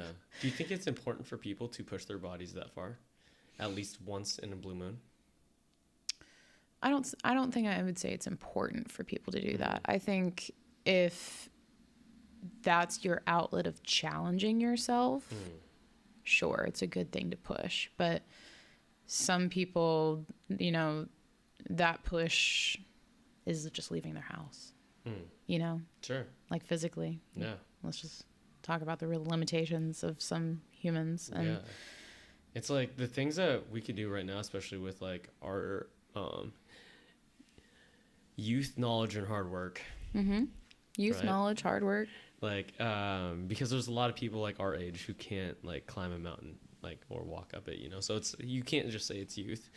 You can't just say it's like, you know, it's a factor of things that allows someone to be able to move their body for a long period of time without shutting down and getting a nap or whatever.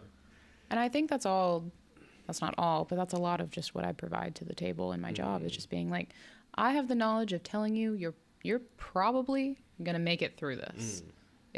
If you believe me because of my hard work and my knowledge and my youth in this field, and you believe me, will that get you through to doing it? Like, usually usually. Yeah. It's like, then they ask a question, you know, how did you know how many to tell me to do? You how do you always come have up like with these no things? emotion too. It's like super nice, stern, like I know what I'm saying with a little bit of sass at the end. Yeah. Because that's how I feel about it. Is that's how I in my mind am. That's my confident voice. Yeah. Is it's stern. I'm being serious. Yeah. I need you to seriously believe what I'm saying. Yeah. And take me seriously right now. take me seriously. Yeah. You're fine. Yeah. Not you're fine. Yeah. That's annoying. Yeah. You're fine. Breathe, because everyone needs to breathe. Everyone sucks at breathing, myself included. Everyone sucks at breathing. Everyone sucks at breathing. Yeah. You're fine. Breathe. Do it. Good job. Have you done a breathing app course before? A few. They're interesting. I enjoy them. Yeah. It's just like the timing of in through your nose, out through your mouth, in through your nose, out through your mouth, in through your nose, out through your mouth. And I was like, yo, like I haven't got this much oxygen to my brain ever in my entire life. And I still can't today because like I'm congested. So like this is ass. I find myself doing it whenever I'm in the need to breathe better. But I don't do it on a daily basis. I think the closest to a daily basis that I do that is running. Why do you think so many people have a hard time breathing? Stress. Anxiety. Just the holding of the breath, the nervousness, the cues that we feel like we're supposed to have timing wise with our own body, with our environments, with talking to each other, with hearing each other. It's just, it's hard to breathe. Especially with like workouts though too, like breathing properly. Yes. And you know, all we're telling, flex, squeeze, push. Yeah. And generally when those are happening, you're holding your breath. Yeah. And if you have never naturally had some timing cued breath work, whether it be in yoga or meditation or breathing apps or choreography, you know, you don't know that that's an opportunity that you need to take. And then allowing other people to take the opportunity. It's like, oh yeah. You know, thanks for telling me to breathe. Yeah.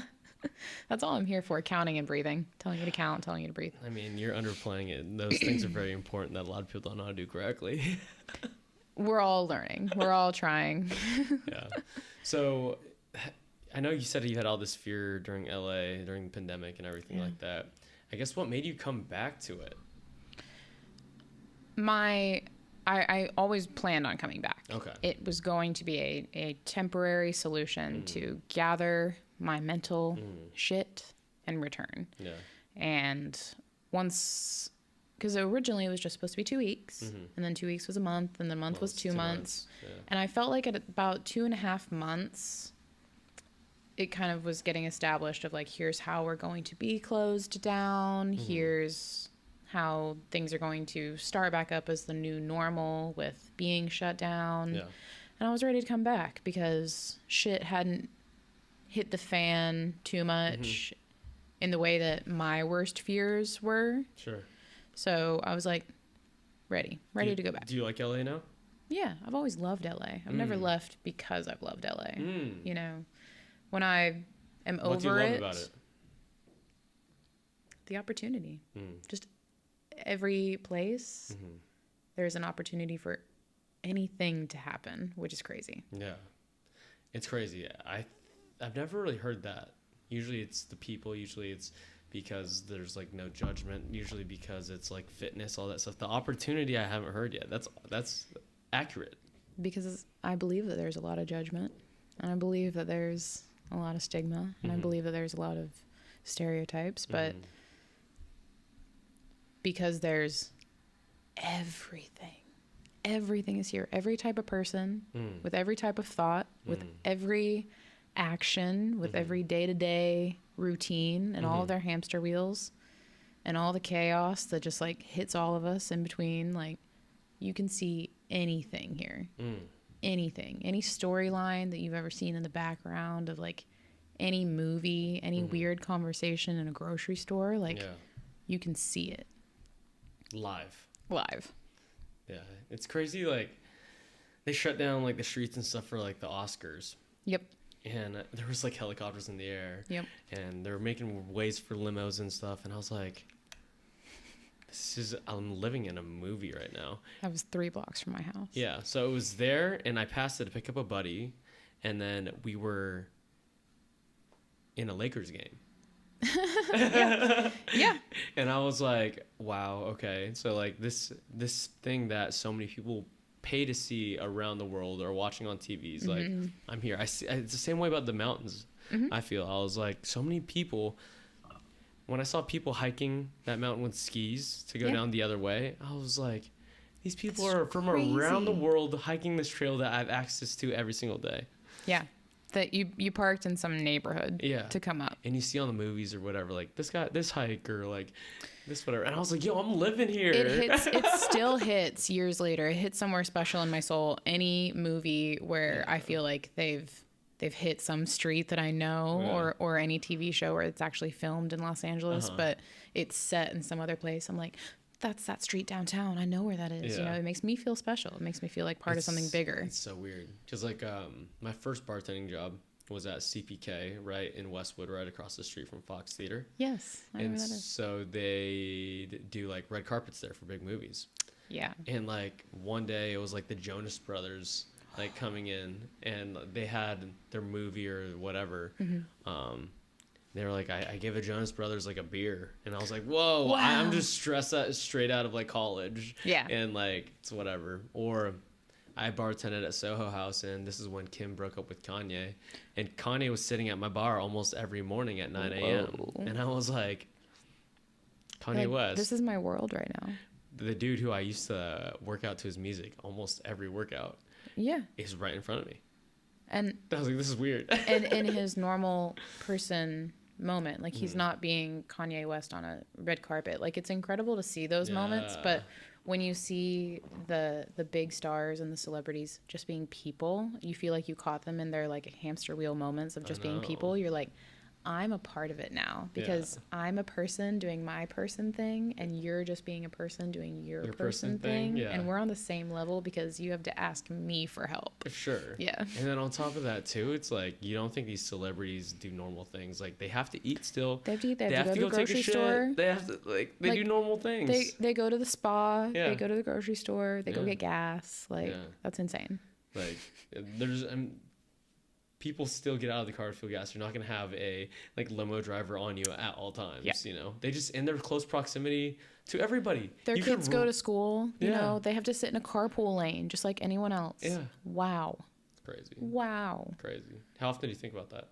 All the time. Really? All the time. Like anytime that I'm sitting in my car, I'm the person that's actively looking at everyone around me, because I just wonder who I'm going to see, you know, on also follow Allie on Instagram if you want to see like a major car jams of just lip syncing. Like, she goes hard. It's probably it's the most entertaining thing ever, guys. I appreciate your appreciation. You always respond really well to those. Thank you so much. They've been going on for nearly a decade now. Yo, I mean, like, even if it affects just me or like a few people who get joy out of it, like that's a win. Thank you. Like someone could be having a shitty day and they just sing Allie belting some song. Like my secret goal is for someone to actually like what I'm talking about, for someone of influence to be driving by me when it's happening. Yeah. And I would like to like for it to explode that way. Wow. I would never think that, because they are observing too. Yes, and that's who I started doing it for, is for those of us in our little metal boxes doing 60 miles per hour all in the same direction. Like I'm having a great time focused on the road, on the other people around me. Like what are you doing? Do you want? And the best time is when you catch someone's eye at like a red light and they can hear your song and they sing with you. You're like, I just started a little concert by myself and I'm tone deaf trying to sing to this song, having a great time. Like, and you're joining me. This is great. It's also weird, like when you're driving too and everyone has their own lives going on and you're just selfishly thinking about you and your problems, all these things. You're like, yo, all these people got to do the same thing. 100%. You know? And I'm curious, like, what are they arguing about? What is this about? What is this about? And I feel like I want to connect in those moments because it's another just opportunity for connection instead of being like, oh, I'm stressed because I have to go home and have this discussion and do this email and cook this dinner and And instead it's like, wow, that guy looks like he's having a great time, stuck in traffic, like entertaining himself, like singing to that song. It looks so fun. You know, I want to join that. Hey, what are you listening to? Like, it just takes, it takes you out of that element and puts you in we're in traffic and we're just people and we're all having a good time. You're going to get there at some point. Might as well, like, enjoy it. You're all there together. Yeah. Be nice. Yeah. See, again, I'm just here to support you, your health, and your happiness. Yeah. When people flip me off, I just don't react. I'm just like, I hope you have a good day, bro. Like, I used to have really bad road rage. I used to have road rage. I want to see Allie road rage. I want a clip of it. I realized that it just didn't get me anywhere. So now I just get really silent if I was singing in the car, and then I get really mad. It's like, Oh, okay. I feel like that's healthier. For me, it is. And for opportunity for other people to get mad at me for being mad at them, it's healthier. Yeah. What's your advice for, I guess, someone who doesn't know, or I guess like young Allie who doesn't know anything about fitness, is trying to start somewhere, but hasn't touched a weight in their entire life? I guess, like, where does she start? Young Allie. Or like girls like around then, or guys, whatever. Just like someone who doesn't know anything and wants to start.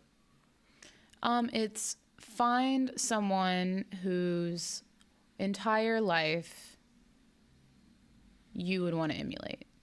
Not just their fitness routine, their entire life. Why their entire life?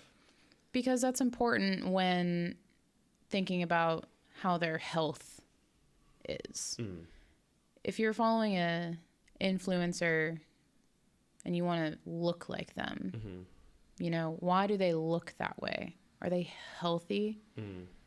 Are they really inside out, mind, body, and soul healthy? You know, what got them to look that way? Are you going to have to do that same thing or worse to get that way? Why do you want to look like that? Is it for a healthy reason? You know, you have to find someone who you deem healthy. And emulate that. You can't copy it because you're a different person, but you have to emulate it, you know? And I think celebrities and athletes are kind of our version of the peak standard of things to emulate, when really those aren't great emulations all the time. And when people use those as their fitness influences, it's like, well, Chris Pratt lost X amount of weight for this movie. That was his job.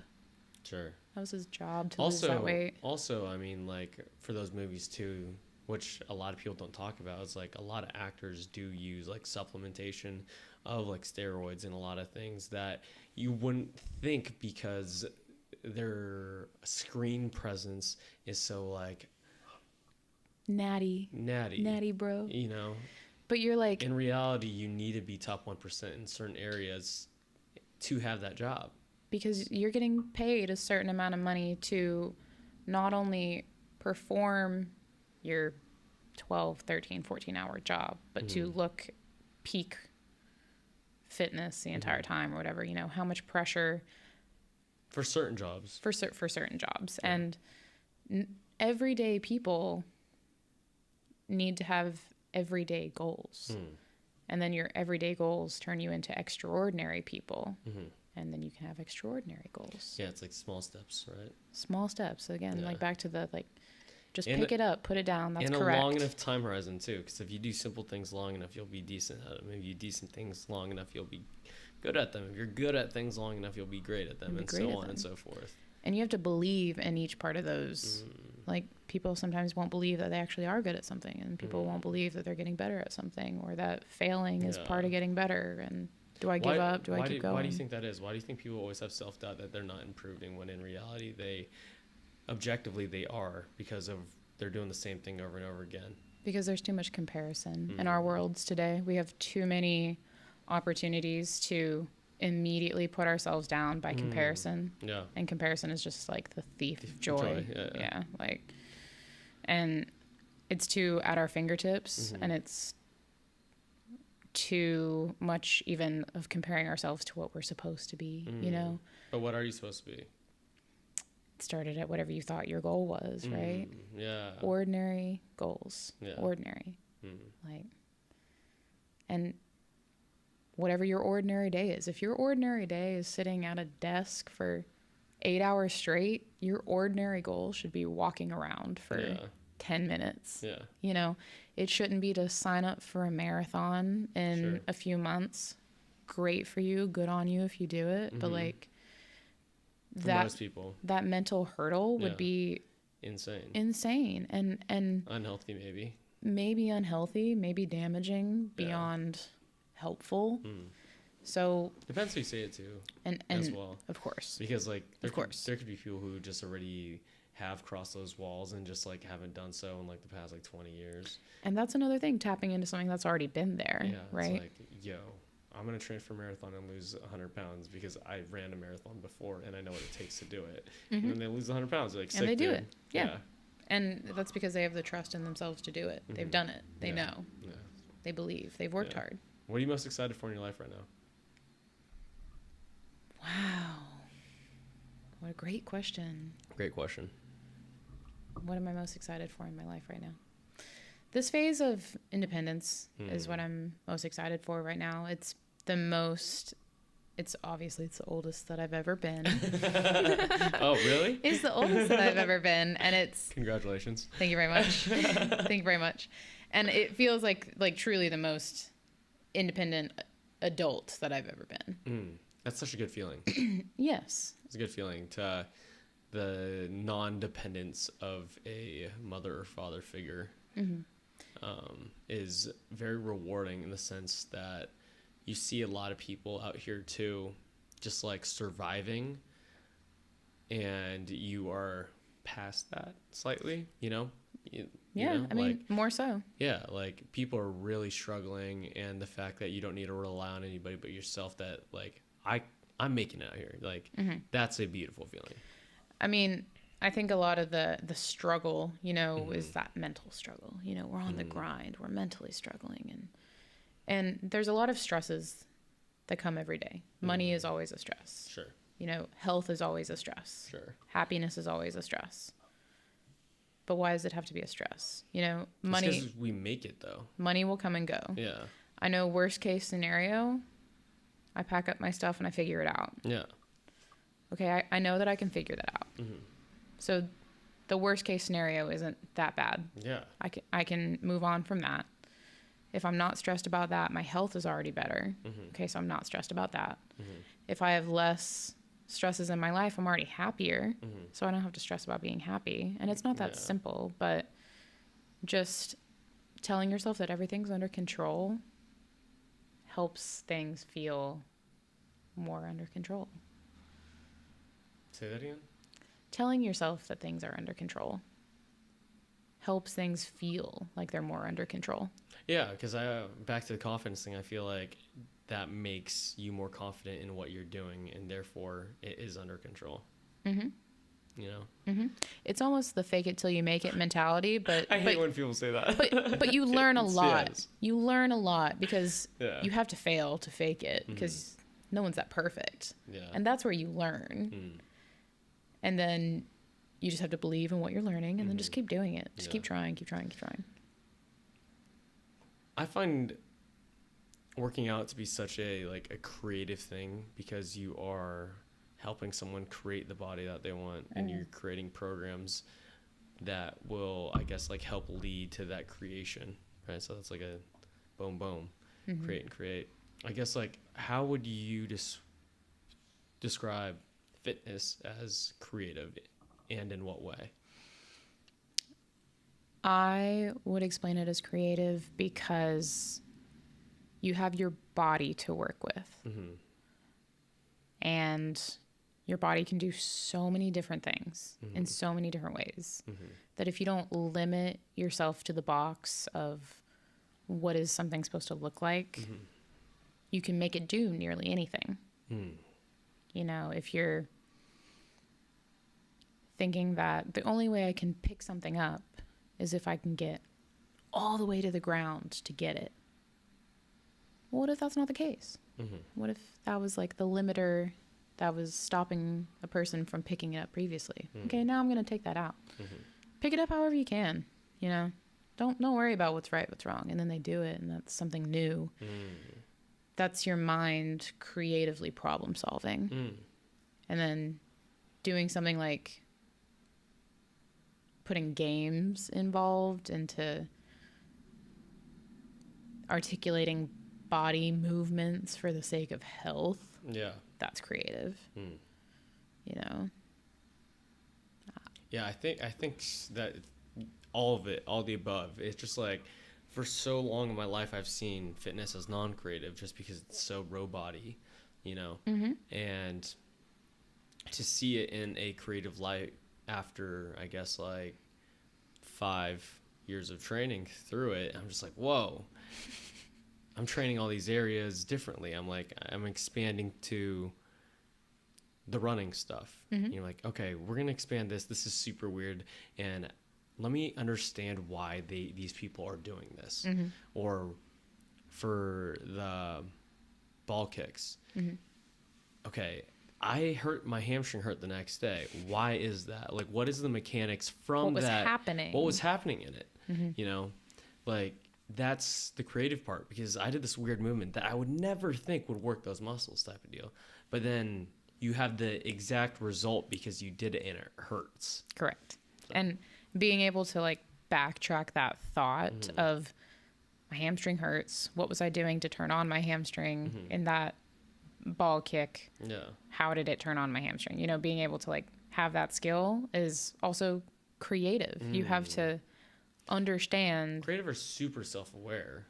Both. Yeah. I think they would kind of go hand in hand, you know, and I enjoy when a question comes up of how do you stretch this? How do you flex this muscle? And you're like, okay, what do you think it is? You're asking me because you know that I'm going to tell you the answer, and that's true. What do you think it is? Yeah. Well, I think to turn this on, I would move it this way, you know, and you're like, correct. Yeah. You're using your mind to have a thought come from the air, internalize it, and have an answer involving emotion with only your body. It's also weird with the body self-awareness, though. Like, someone would say, try to how do I flex this muscle? Because they couldn't flex it. Like, I've seen people who are trying to flex their chest so hard, but it's not flexed. Like, I was like, wow, like, I don't have that.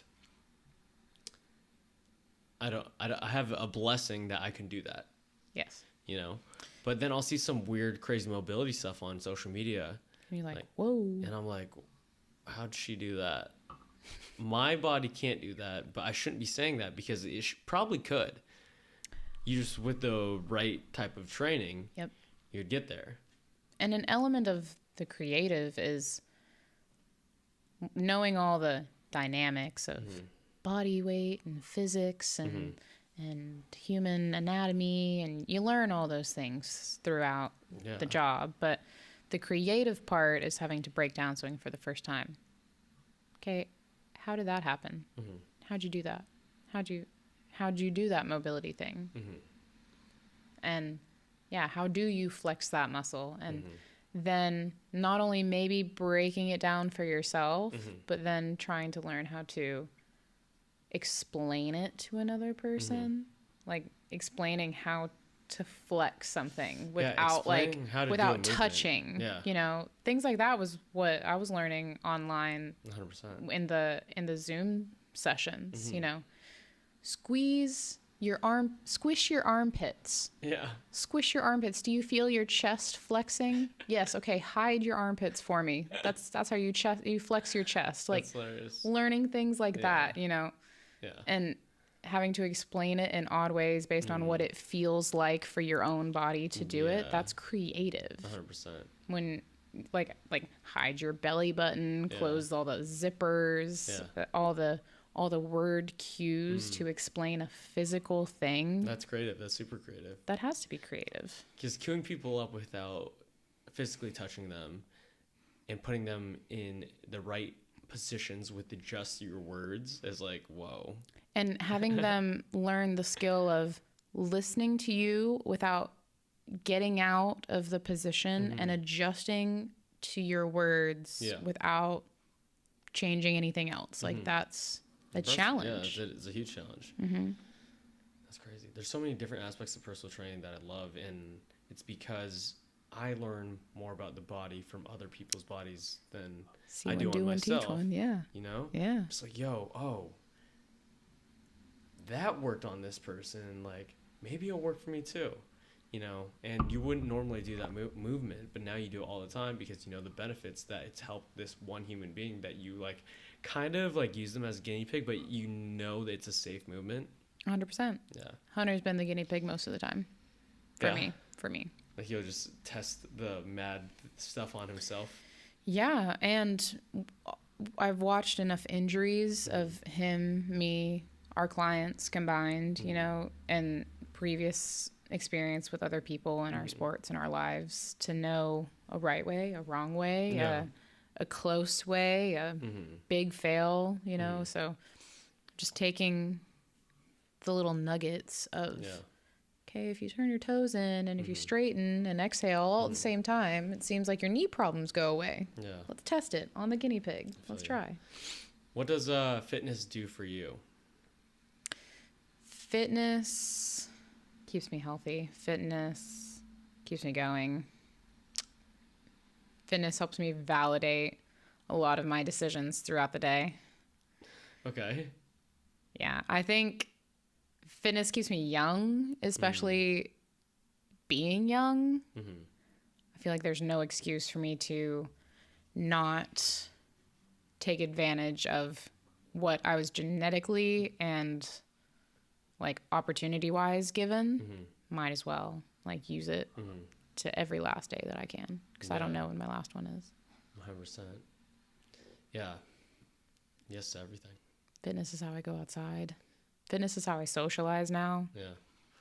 Yeah, I always tell people because I haven't worked out with Kev. You haven't seen him at the gym in a while because he hurt his back from a backflip. Yeah. He's like, dude, I don't see you anymore. I was like, bro, the only people I hang out with really are people who I podcast with and people who I work out with. Yeah. That's really it. And so like I cycle that just because I know that's my socializing time. Yeah. But it's really just like podcasting and fitness. And I work out every day. So that should be like a lot of time to see new people every day. Yep. You know? And when fitness is your job, the socializing is part of the job. You know, so there's not a lot of gas left in my tank sometimes if all I've done in a day is work out and talk and be super present in my mind and in my body for hours on end. Then I'm like, now I'm done. It's pretty emotionally taxing, for sure. It's emotionally rewarding and emotionally taxing because you have to want to empty that tank and fill it up and empty the tank and fill it up and empty the tank and fill it up. Yeah. It's just because being present for so long, for so many hours straight, because like I think I was at UCLA when I was training for $19 an hour. You told me that, yeah. And I would go like 9-10 hours straight. Yep. Straight. No eating, no nothing. Just back to back to back to back to back. Yep. Back to back to back. And I was just like, yo, I can do this. I can do this, but I didn't hang out with anybody. I was just like, I don't want to. I just talked to 10 people for 10 hours straight. And it's like, it's not a you thing. It's a me thing. Yeah. It is right now. No. Nothing's wrong. This is fine. Yeah. This is what it is. I also love friends who are like that too, who are just like, yeah, he's going to hit me up eventually. We're good. Yep. Everything's fine. Yeah. I'm not worried. He's not mad at me. Yeah. I feel like it took a while for me to know that for myself, and then for it to become established in my circles of like, yeah, like she's not mad at me. Yeah. Just give her a minute. She's been really busy. She's probably tired. Yeah. I think that's an important lesson too. Just, I've been saying this quote, I forgot who it was from, but it's like, you are not who you think you are. You are what you think they think you are. You know, and so like people are always creating these stories in their head about like, yeah, I haven't seen Allie in a while. She probably doesn't like me, all these things. I was like, yo, like, probably not. Like, probably not. Did you talk to her? No, because she won't answer. That's fine. Don't worry about it. Yeah. And I can come off that way. I understand how. Sure. And like you were saying earlier, like I can be really stern with a little bit of sass at the end, which if people are taking things really personally, like it can come off as mean 100%. And I think, you just have to have a lot of time with me to know, like, that's just how I keep it real. I feel like it's also the amount of respect you demand for yourself. Like, because being a like smaller human, especially like a female, like to get that respect so quickly is really impressive. Thank you. For the longest time, I was just like, why is she like that? And then I realized like she's low-key like the in charge presence of the room. She's the head bitch in charge. That's what I'm saying, you know? And I was like, thank you. I was like, okay, I get it now. Speak to me like that all you want. It's with love, I promise. It's all with love. I know. Thank you. But it's a real thing though, because you see so many like young girls or like who cannot take charge of like who they are with quickly. You know, like it might take 2 months of working with a client or 2 months of teaching class or 3 months. Like you cut that possibility out just by like your first sentence. Thank you. Yeah, no, it's really cool. Thank you. Really cool. Thank you. I feel like it was the most trial by error event of my personality development, because I've always been very fast and very smart, and smart meaning like sassy, but like on your toes. But like on my toes, but it was normally uncalled for. It was always in an inappropriate time where maybe it was more disrespectful than it was impressive. You just learned the right timing for it, or when you should say there's the time for it. I had to be put in my place a few times, not at work and not in that scenario, just in life. Like there just had to be a time where I needed to be humbled a little bit and learn the correct way to be assertive, but not like a sassy bitch. Like to be respected, like what you said, and I really liked how you phrased that. Thank you very much on that. Yeah, you got it. And it takes watching people also do it really well. Like I think the people that we surround ourselves with at work handle themselves really well, and I think the people that I want to work with and be friends with and spend any time with handle themselves really well. So just being around that more often put me up to a higher standard of just being like on that bar. Okay, here's what we're doing now. Here's how it's going to happen. It's like certain respect for yourself too in that aspect. And the confidence that we brought up earlier of just I feel better in my shoes. I feel more grounded. I feel more grounded because you're in Mazzatlis. I feel more grounded because I'm in Mazzatlis. Just toes out. Yep. It's such a weird concept too, because like I try walking around with them just as slippers too, and I feel like it's less cool just walking around regularly, and I'm like, I need 2 pairs because one's dirty all the time. I was like, I don't want to have to wash this all the time.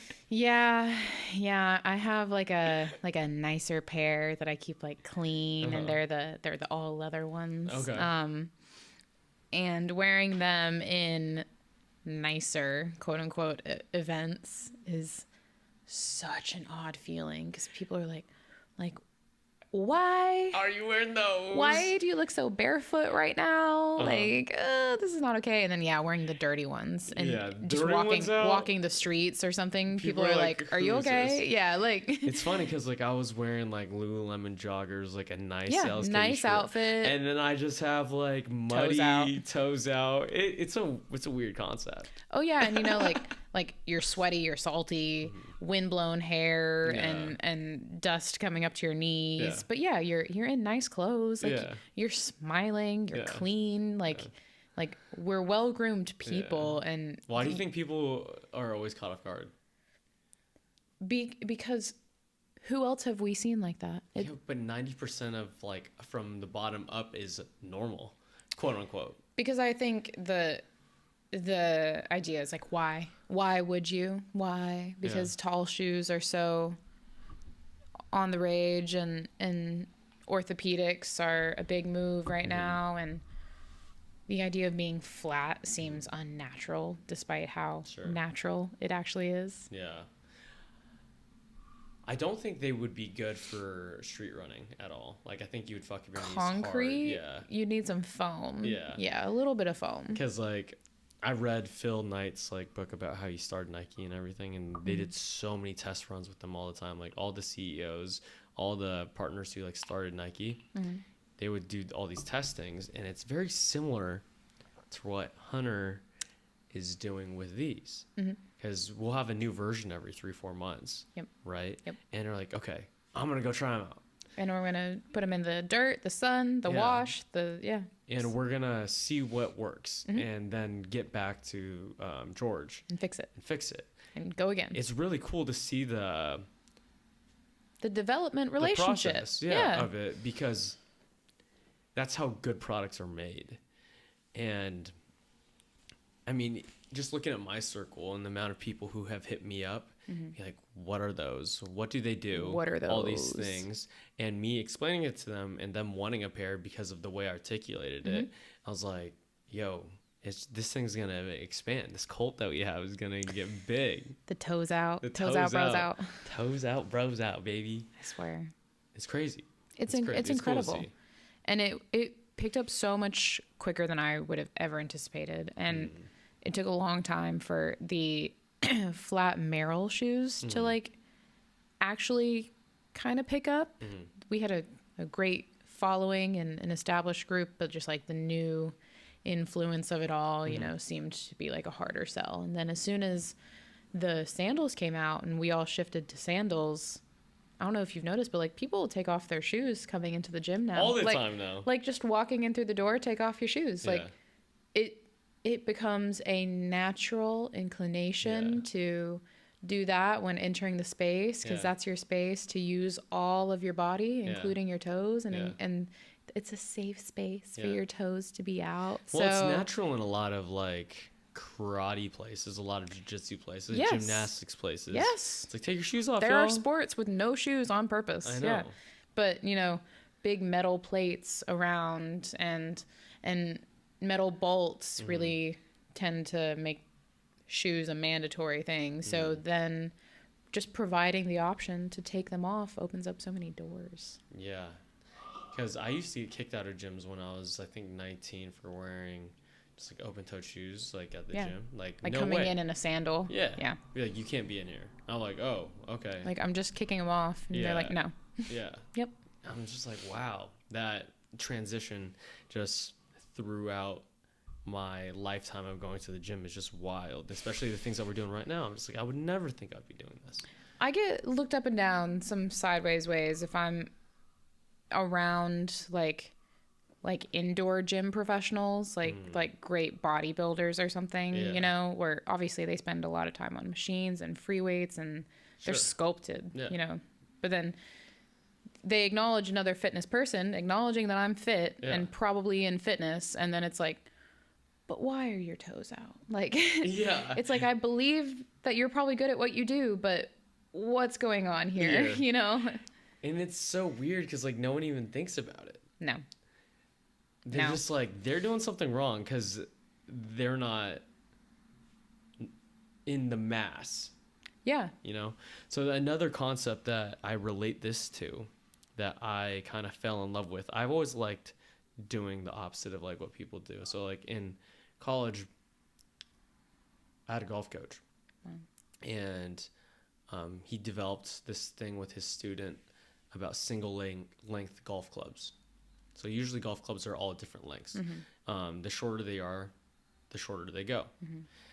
And this golf coach and this teammate of mine developed this philosophy of just same length golf clubs with the same weight. Physics, it makes sense that just by physics, the ball, it'll work. by the change of angle, it'll go. And basically, he won the U.S. Amateur with these same length golf clubs. I took him on. I wasn't as good as he was, but like I was playing with him and I was doing very well. And he goes on to win like the U.S. Open, and like he became one of the 5th best golfers in the world, type of deal. Wow. And I had some hesitation to doing the same length golf clubs, right? Because everyone told me I was crazy, right? And to see him do all these incredible things With them. Yeah. And you see the potential. And drove this concept that everyone thought was crazy into the ground, and just I believe it's gonna work. Yep. It's gonna work. Watch me make it work. And over the last 8 years, see him skyrocket into like fame, as well as just like proving that this type of method works. Yep. I was like, I'm never gonna question if I find something like that again. I'm just going to believe it. Jump on board. You know? And so that's what the first week I was like, yo, these guys are doing something different and it makes sense. I joke about it a lot. I'm like, I'm just drinking the Kool-Aid. That's all I'm doing. I'm just drinking the Kool-Aid. Yeah. And it was crazy because like, what if I totally believed it back then? Where would you be? Where would I be right now? And maybe we're the first adopters that, we're just going to keep doing it because it works and see what happens. And it's working for me, you know, like I understand that it cannot work for everyone. Not everyone can professionally use single length golf clubs. Like it'll take a lot of practice and a lot of determination and a lot of belief that eventually you'll figure it out, you know, but I love being part of that. Like I proved it. That's why you can do it. Yeah. Not the let me prove it to you. I like being part of I proved it. It's always the best videos and the best pieces of content on social media are not like, how do I become a millionaire? It's like, I'm going to tell you, this is how I became a millionaire. That's all you can do. Yep. You know? Let me tell you my story. Because everything else is going to be different. Yeah. Everything else. Also, like, it puts you in a position of trust. You're like, hey, this is how you lift this weight and gain this muscle. How do you know that? I did it. Yep. And this is why it worked on me. This is why it worked on me. Yeah. This is why it won't work on you. Yeah. Having to explain that to a few things. Because when picking out, you know, fitness goals and fitness influencers and people that you want to emulate, there's a lot of realism that needs to come in with who you're picking and why and all those things. Because if I'm picking a 6'4" model who averages at 110 pounds, I'm sorry that I will never, ever look like her, like that. You can't grow. I can't grow. I can shape and I can sculpt and I can mold to a certain extent, but my bones, they are how they are. They are how they are. And that's part of that comparison that makes a lot of people really sad, is if they were always wanting to look like a certain version of themselves that only their mind can create. And in no feasible universe can some AI. tiny detail of that actually exist in the real world. It might be real soon. Okay. Yes. It's kind of scary. Yes, and? Yeah, it's super scary, all that shit. Like, I was talking to my client today about, like, ChatGPT, and the new one just came out today. Wow. And I haven't really messed around with it. Have you? Never. So it basically just creates things that you write a question in, like, hey, write me an essay about Abraham Lincoln and whatever. It's like all original, this and that, or paint this art piece with sounding like or looking like Picasso or whatever. Yeah. And it comes out this beautiful masterpiece. And these video games and stuff now, like with these goggles and shit, you could be like, hey, make me a skinny girl with a fat ass, tits, and all these things. And you could live in that reality without living in that reality. And that's the scary part. But you can only live in that reality as long as your other real reality version of you is alive. Yeah. But it doesn't, I mean, you could do it as long as you want until you die. Yeah, but, you know, you're going to die in a few days if you don't eat. Yeah, but that's the thing. Like, it's so crazy. Technology's going to be so crazy to the point where, like, you could live there entirely. You could have a tube, like, this and that. It'll happen. Yeah, I wish scary. that I could fight against it. But, I mean, I know that that's where we're headed one day. That's one thing I love about just the nature stuff weekly. Yeah, keeping you out of that just a little bit. Out of it a little bit. That's what, like, you just feel a little bit out of the concrete bubble that we are in the middle of. I won't, dude, my social media or my phone time, my screen time went down dramatically since I've done these mountain runs. Just a few hours a day. It's incredible. A few hours a day. And I was like, wow, this is insane. Those hour and a half, I probably was on my phone each day. You do that long in a period of time, I was like, whoa. Previously, I was like killing 3 hours, like trying to like take a nap and figure out what to like fiddle my thumbs with and just kill 3 hours because I was like, I could never do anything in 3 hours. I have to drive somewhere. I have to do this, drive back, you know. And now it's, do you want to go up a mountain? We could do it in an hour and a half. Whoa, yeah, let's go. Yeah, it's such an interesting concept just because a lot of people, like you said earlier, pack for this planet, like from around the world too. And when I saw that lady's gear too, I was like, I bet she got some snacks. I know. And the fact that it's seen as like you need things to do it, when in reality we do it with the minimal, the most minimal possible, you know? You show up or you down. That's it. Yeah. That's all we need. Yeah. All right, Miss Allie, I think that was a beautiful conversation. That was excellent. Thank you so much. Thank you for coming. I really appreciate it. Where can everyone find you? I'm on Instagram at Altona Peterson. Altona Peterson, and if they want to train you, or if they you know what I mean, if they want to get trained by Miss Allie, where would they go? They should hit me up at the Nomad Gym. Okay. In North Hollywood, Toluca Lake, and the Instagram is the Nomad Active. Cool. And why is being healthy important? So we can all live to see another day. Ooh, I love that. All right, guys. Hope you learned a lot. We'll see you in the next one. Thank you. Bye.